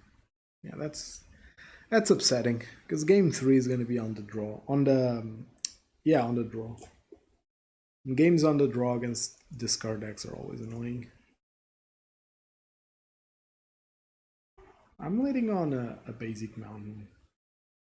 No real reason to shock myself just yet. So if they have the turn 1 grief thing, they kill my entire hand. But with my hand having 2 fetch lands, 1 canopy, and 1 Sokenzan, I think I'm fine with. And they are absolutely drawing 1/2 of their synergy. I'm assuming that's what's gonna happen. Did I kept Searing Blaze in, right? Yeah. Can I draw Searing Blaze? Can I draw Searing Blaze? That would be really cool. That would be really cool. But as you saw, this isn't really worrying. Like, it's a good turn 1, but the issue with this is that for this to be consistent,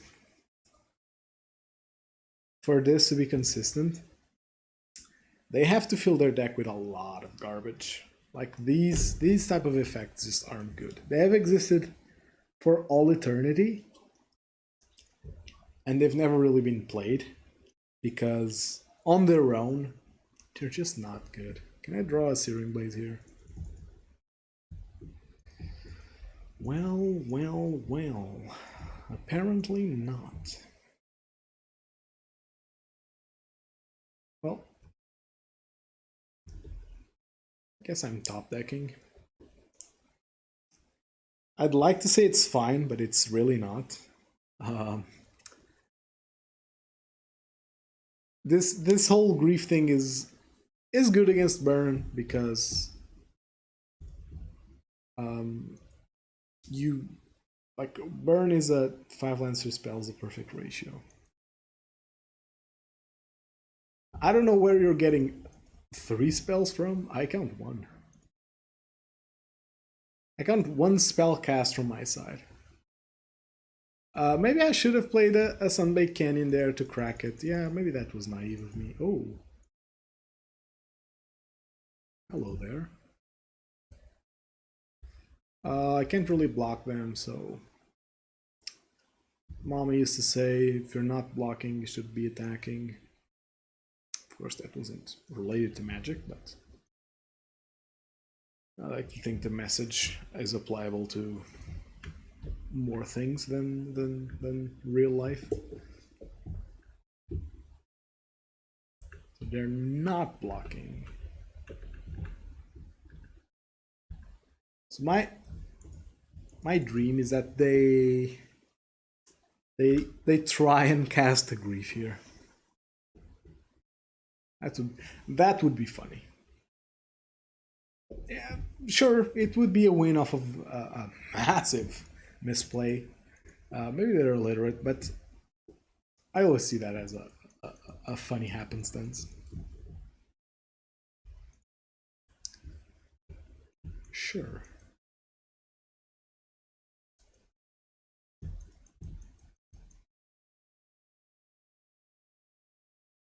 Hmm.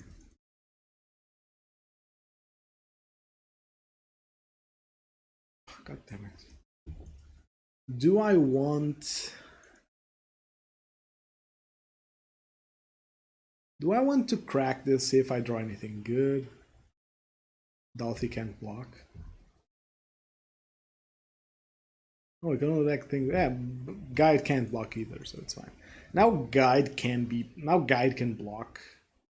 And I can sneak this into being a block here. But I'd still be taking 4, so it's a 2-turn clock, and I can beat him. I think the line of play. Oh my god, it's an awful draw. Yeah, fuck it. The fuck it adjustment, just fuck it. I'm gonna dig for Boros Charm. Well, no Boros Charm.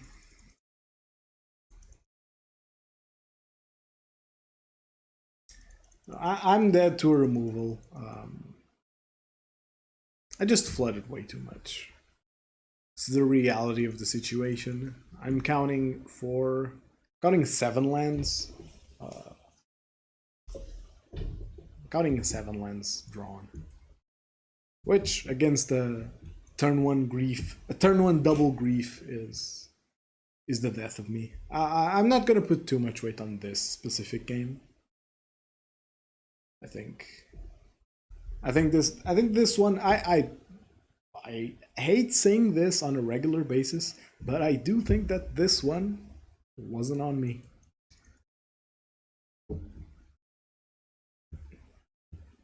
How beautiful would it have been if I could? I'm dead either way, right? Yeah, I'm just dead. I'm at 1, so I'm gonna die by Rolling Vortex. I don't regret playing Rolling Vortex though. It's a fine card to play in this matchup because I don't want to reveal my hand of absolutely nothing. I don't regret siding in Vortex. I think, and it wasn't even because of their free spells, because obviously their free spells are gonna come down pre turn 2. The reason I sided it in was because if I had to take the control role, I could have. Which sometimes you do need to take the control role, and when that happens, I want to be comfortable with it. Take a basic first. And against mid-range decks, Vortex plus being under control bodes very well. Because you typically open very aggressively, and then you can... Oh, they're gonna shock themselves for an Inquisition of Kozilek? Alright. Just seems wrong, but whatever.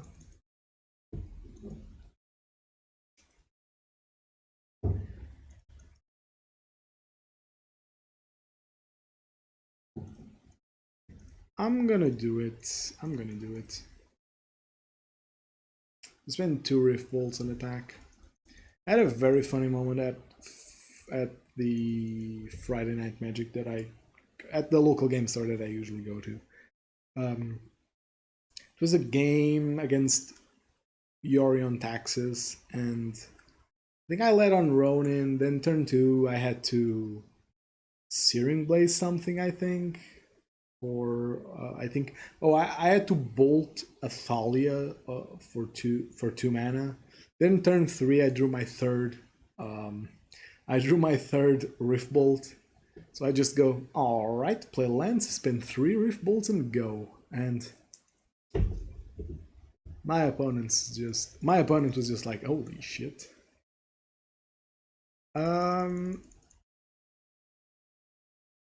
This looks like a very awkward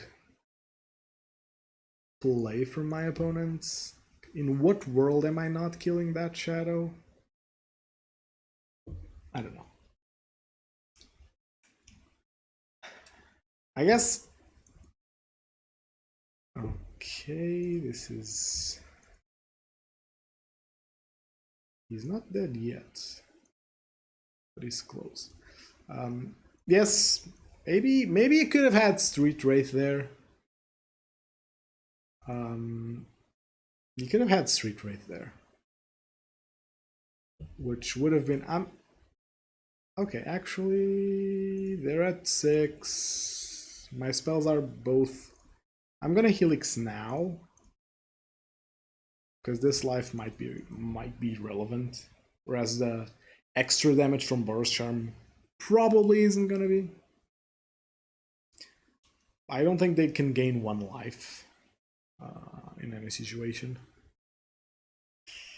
This is looking like they have like Shadow plus Counterspell, which is annoying. Oh, I have anti-counter spells. This is Drowning the Lock. And now I just kill them. That's game 1. I think Path is a no-brainer, and that's about it. I think Searing Blaze is kind of naive. I also don't love Eidolon in this matchup. It's weird. I love Eidolon as a card, but every match nowadays I just think, maybe I don't want Eidolon. I think that a lot of things made Eidolon not be great. For starters, the elementals and the X cost spells that work as removal can make it a bit awkward to play. Eidolon's whole appeal was always that this card is always going to be at least 2 damage, and 2 damage plus a card from them is worth it. No creatures, but like that's 12 damage. That's keepable. In my eyes, that's keepable. We're gonna lead on Inquisition of Kozilek. That's fine. That's fine. Ooh. That's very fine.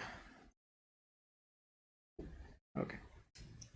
And then Eidolon also doesn't go too well against all the Ragavan removal that came around.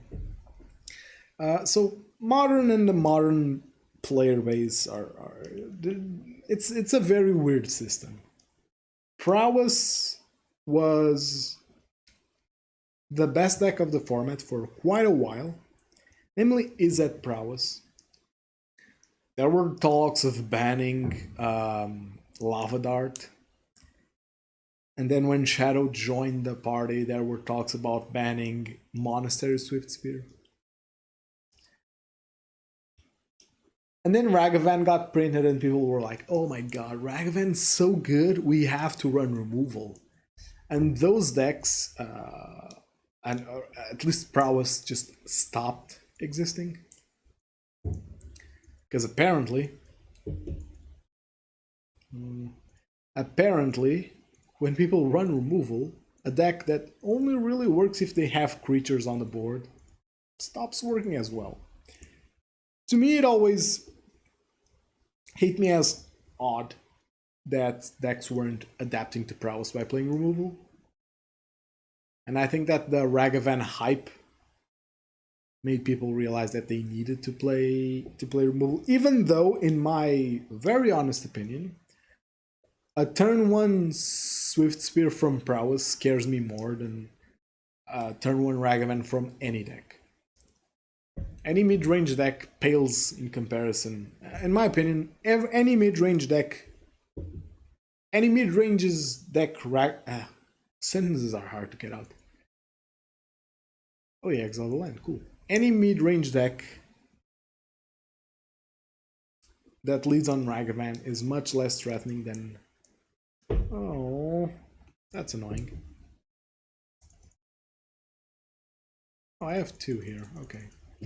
I need a Boros Charm somewhere in time and space. Did I side in Rolling Vortex. I don't think I did. Maybe I should have.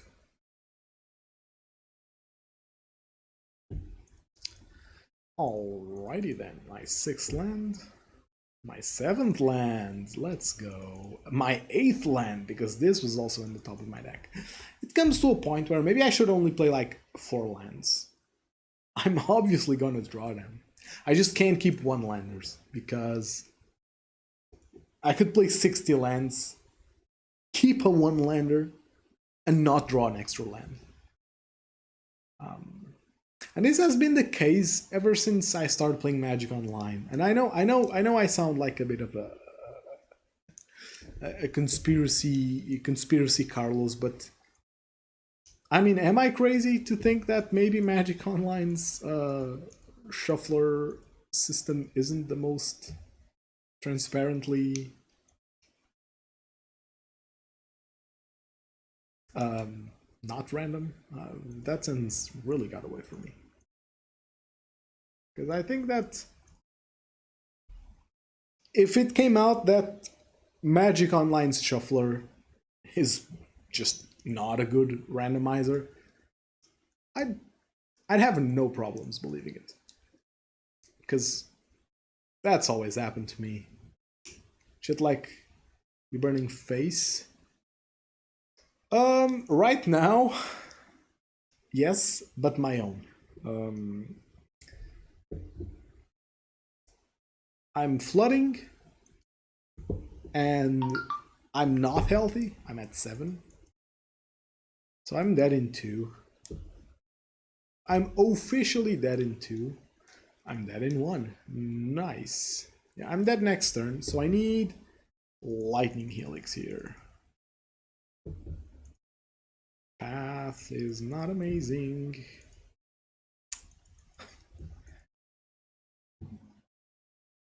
My deck definitely has a soul of its own. I need to do it now. Actually, this 3, this could deal up to 5, yeah. And I'm doing this now because it's tapped out. I'm doing this now because it's tapped out. This leaves me dead in like 3. Unless he finds a burn spell of his own. Which, you know. Oh! He has more Ragavans. He exiled another land? Oh, wow. Okay, the way Magic Online shuffles itself cannot be legit, as they say. I think I'm dead.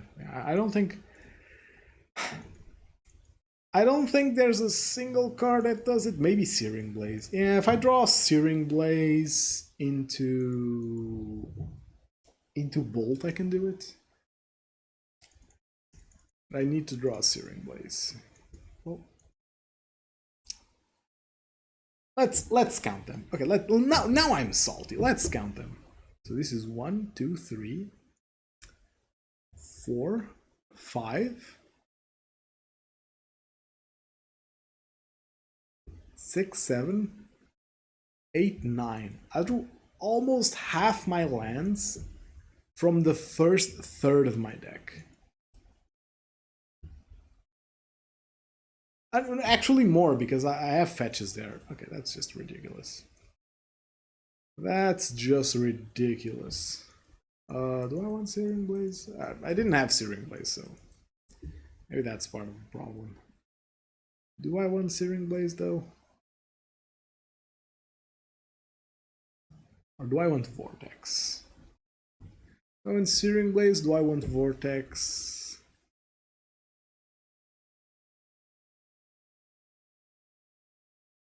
In place of Eidolon. I'm really not happy with Eidolon.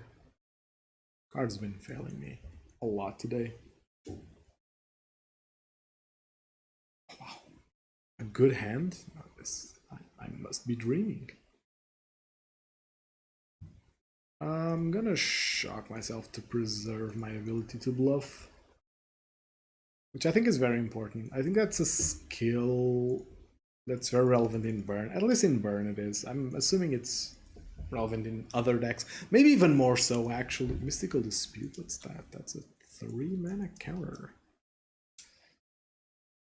Alright, oh, wait. Oh, please play a Ragavan. Please play a no Ragavan? They're just removing my creature, huh?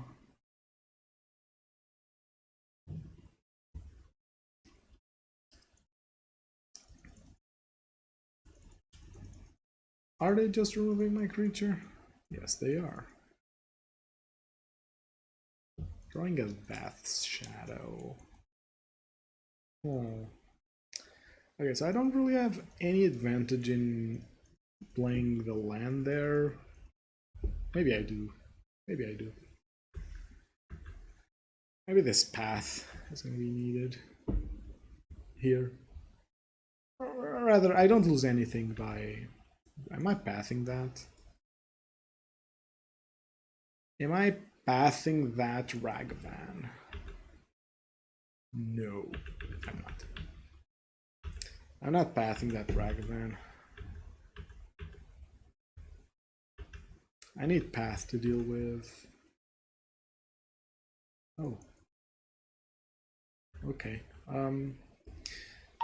I was gonna say I need path to deal with that shadow, but apparently that shadow is gonna be safe. Okay, Searing Blaze? Okay, that's awkward.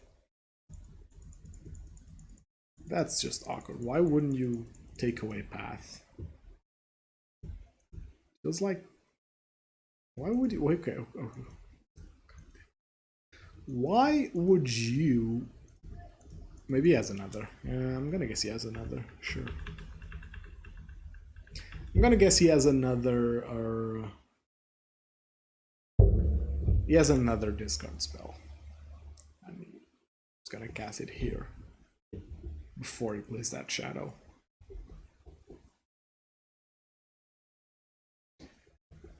That's what I think, at least. He plays that Ragavan, he attacks, he hits me for 2.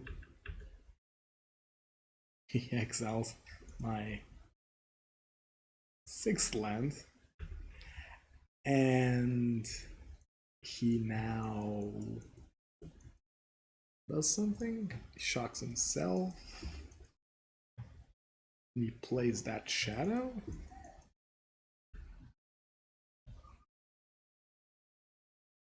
I'm assuming he has a counter spell somewhere. That seems like it's correct.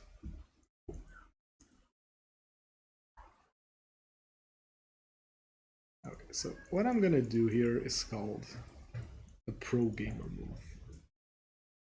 Are they gonna counter this? Okay, I'm seriously confused here. What's my opponent really doing? Why wouldn't they save that round in the lock to one-shot me with Shadow? That Shadow is a 5/5 by now. Okay, whatever. I don't think I can win this game because I'm just drawing like ass.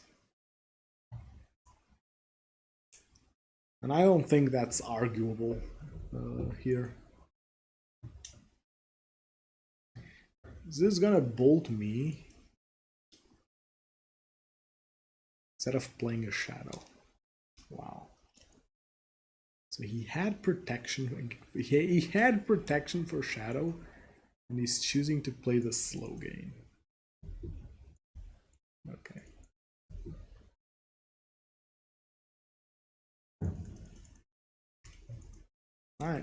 At this point, I kind of don't care, honestly.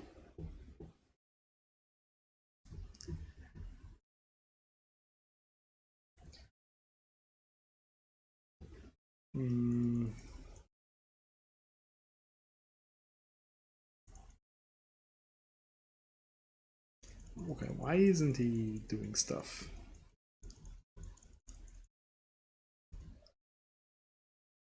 Stuff like casting. I'm seriously confused about my opponent here. He's playing very awkwardly, and I don't know if I can deal with that.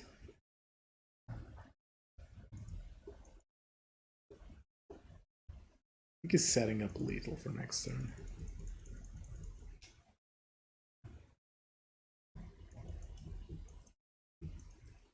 He's setting up lethal for next turn.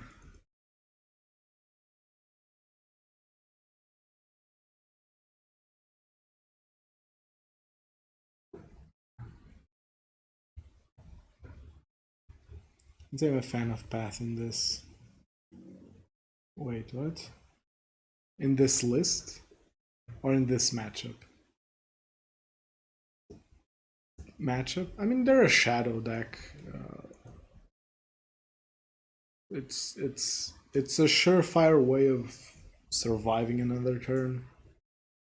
I mean, it's not my favorite card either.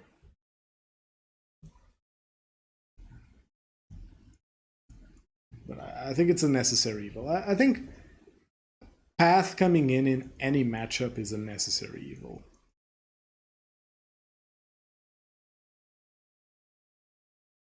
More so than it being like a thing you really need to do.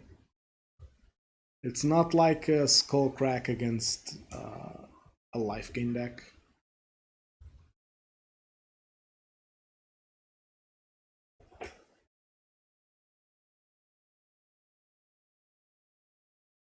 I think just not drawing well was the issue here.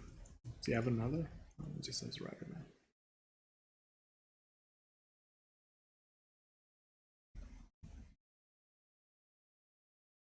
Oh, could have waited.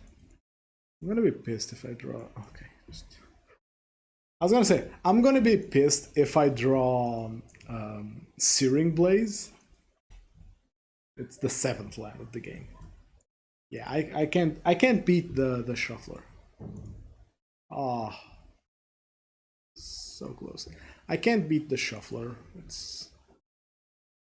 It's unfortunate, but I think it's fair to say I'll concede. First match against Control. Yeah, I probably misplayed there somewhere.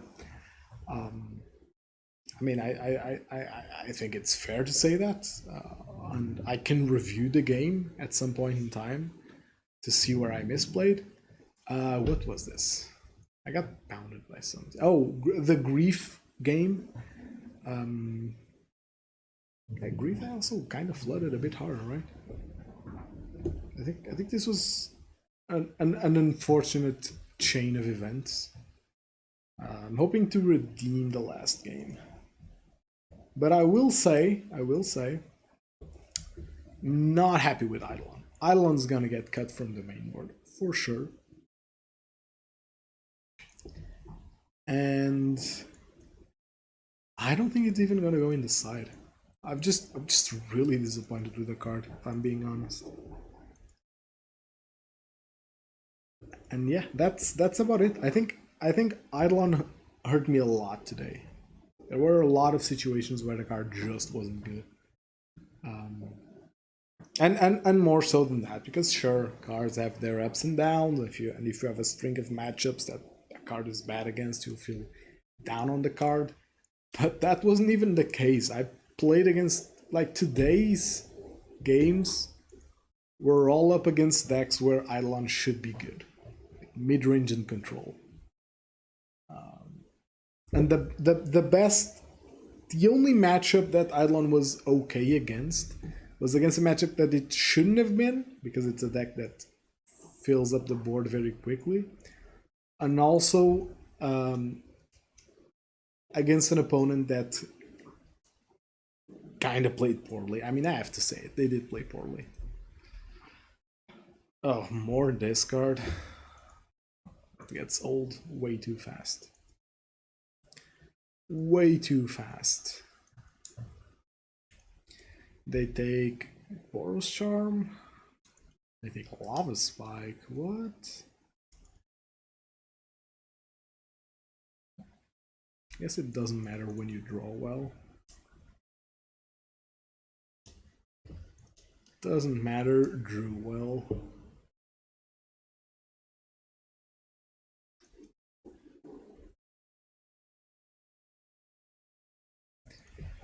Okay, so this is, I'm assuming this is Boomer Jund. Or maybe not so boomer, maybe they're not playing Liliana of the Veil. Oh, they're playing Blackleaf Cleaves. They're definitely playing. Ooh, that's interesting.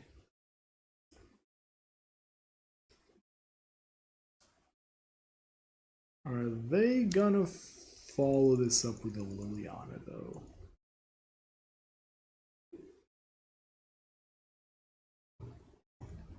Are they gonna follow this up with a Liliana? I think the Swift Spear's not long for this world, so I'm just gonna use one trigger.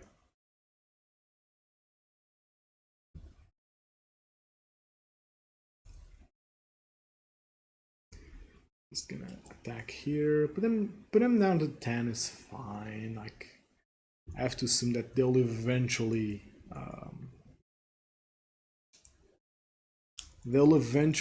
see a fetch line that they'll have to play. Oh.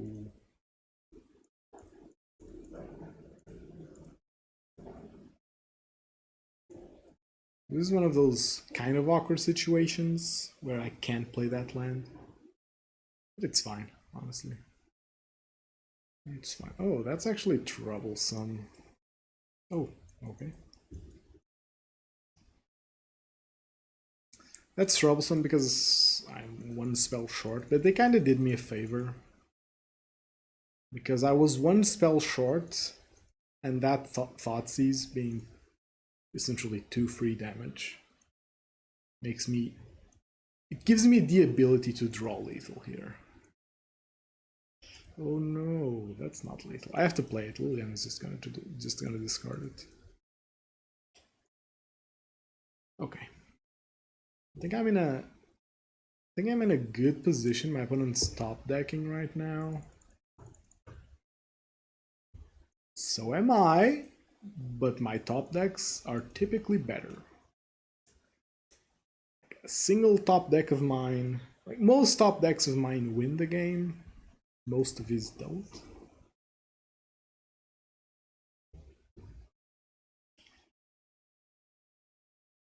And I think breaking that fetch is inconsequential. This is a Bloodbraid Elf.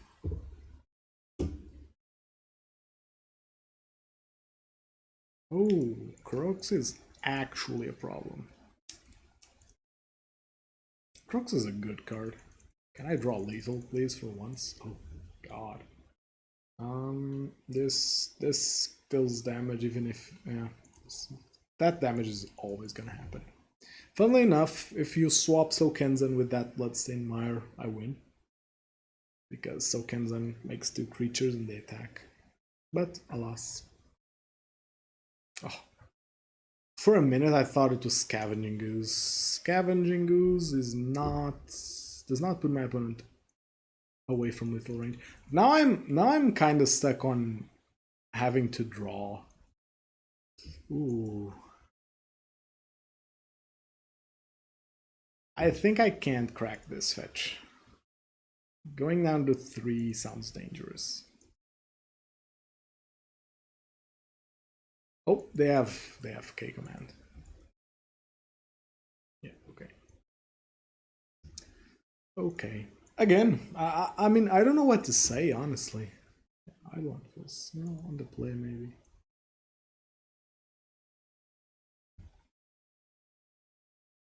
And I kind of like Rest in Peace here. A lot of their threats are graveyard based.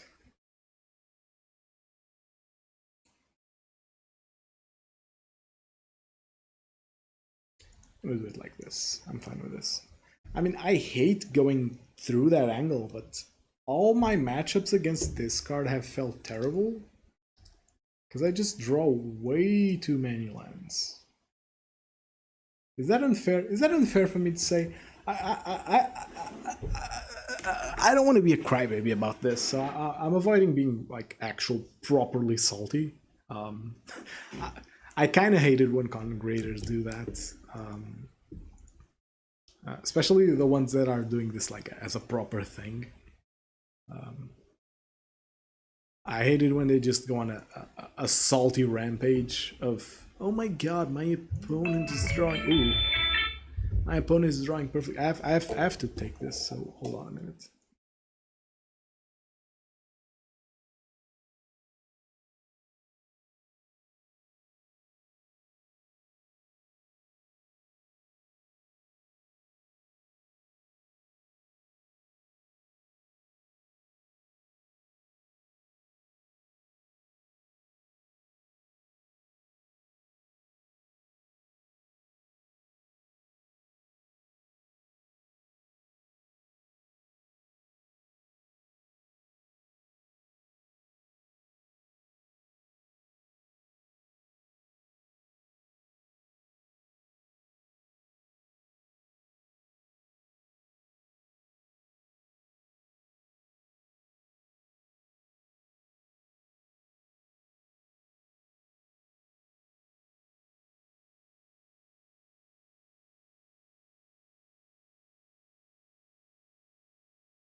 All right, I'm back. What was I saying? By the way, this is just tragic, right? This is just tragic. Do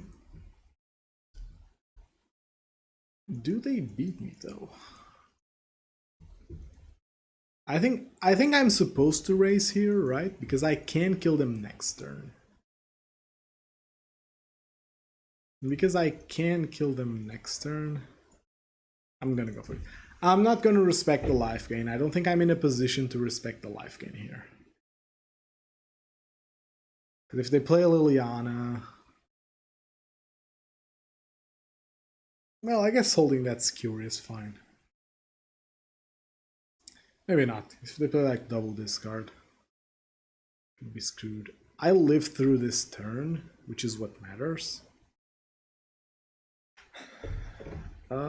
Do I still live through this turn? So I'm taking 3 here.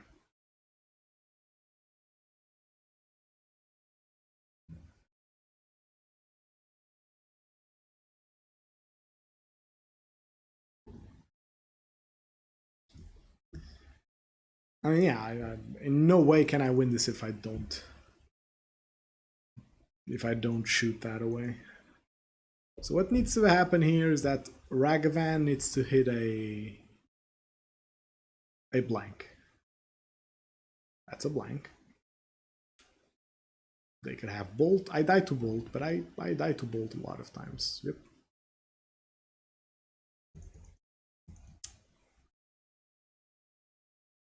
This kind of sucks. Yeah, no, there's no draw for me that can win me the game. Oh, I wasn't even gonna win the game on that turn. Oh, that's just tragic. That's just tragic. Okay, so I go back. I go back to that league was a tragedy. Jesus fucking Christ. Okay, so here's where I'm at. Vortex isn't good against mid range. Isn't good against most mid range because they're just gonna outspeed you. Like a good mid-range pilot, I think, because I think that's where my misevaluation from the card came. Is that when the card first came out, I started playing it. It was good against mid-range because mid-range pilots just looked at it and thought, "Huh, okay," and they kept going to their grindy lines. But a good mid-range player is gonna see that and is gonna think, "Okay, so I'm gonna try and raise him," and they often can, just like you saw, between Vortex and lands and them just having a good board, they can very reasonably raise me. So I think Vortex is more of a niche card against life gain and control. So I do like it, even if it's just because it hits. Where's the meta? Like it hits It's good against Cascade. I think that's relevant. It's good against Control. And it's good against stuff that wants to gain life. So I think that's enough of a reason to run it. I think Eidolon's cut for now. Like I can't deal with it anymore. Card has just been bad at every turn. Just seriously, I can't deal with Eidolon being this mediocre. Because I think there are better cards to play in its slot. What else? I feel like the three last. Oh, I was saying this. Oh, I was saying this before I answered that phone call. I think that. Oh yeah, because that deck's not legal anymore. I think that the last three matches of the league were very much out of my hands. Sure, I think I lost this last game because of my sideboarding. But still, like, I was flooding a lot, which makes me think that I don't even know. Because maybe the math is wrong. I want to look over the land number, because either Magic Online's bending me over, which I wouldn't be surprised. I've played Magic Online for quite a while, and I've seen things. Either that, or I need to really think about the number of lands that people should run. Having said that, Eidolon is out. About the side wasn't too relevant today, which I think could be a problem. I think it could be a problem, because if I'm not siding in cards often enough, I think it's a problem. I don't think that's a sign that my deck is doing well. I think that's a sign that my side is doing poorly. Because if I'm not siding cards in frequently enough, why the fuck am I not doing it? I should be siding in cards frequently to edge against matchups. So I'll rethink the sideboard. Maybe off stream. I think doing it on stream puts me in a hurry, and I can't really think about slots properly. As for the main board, I think that I'm gonna think it over. But I think I like that other configuration that I was toying with, which is double Helix, double Ronin, and double Flame Rift. I think I like this configuration. But time will tell. So that's it for today. Unsure when the next stream is gonna be, between Friday and next Saturday, but I will post about it on Places.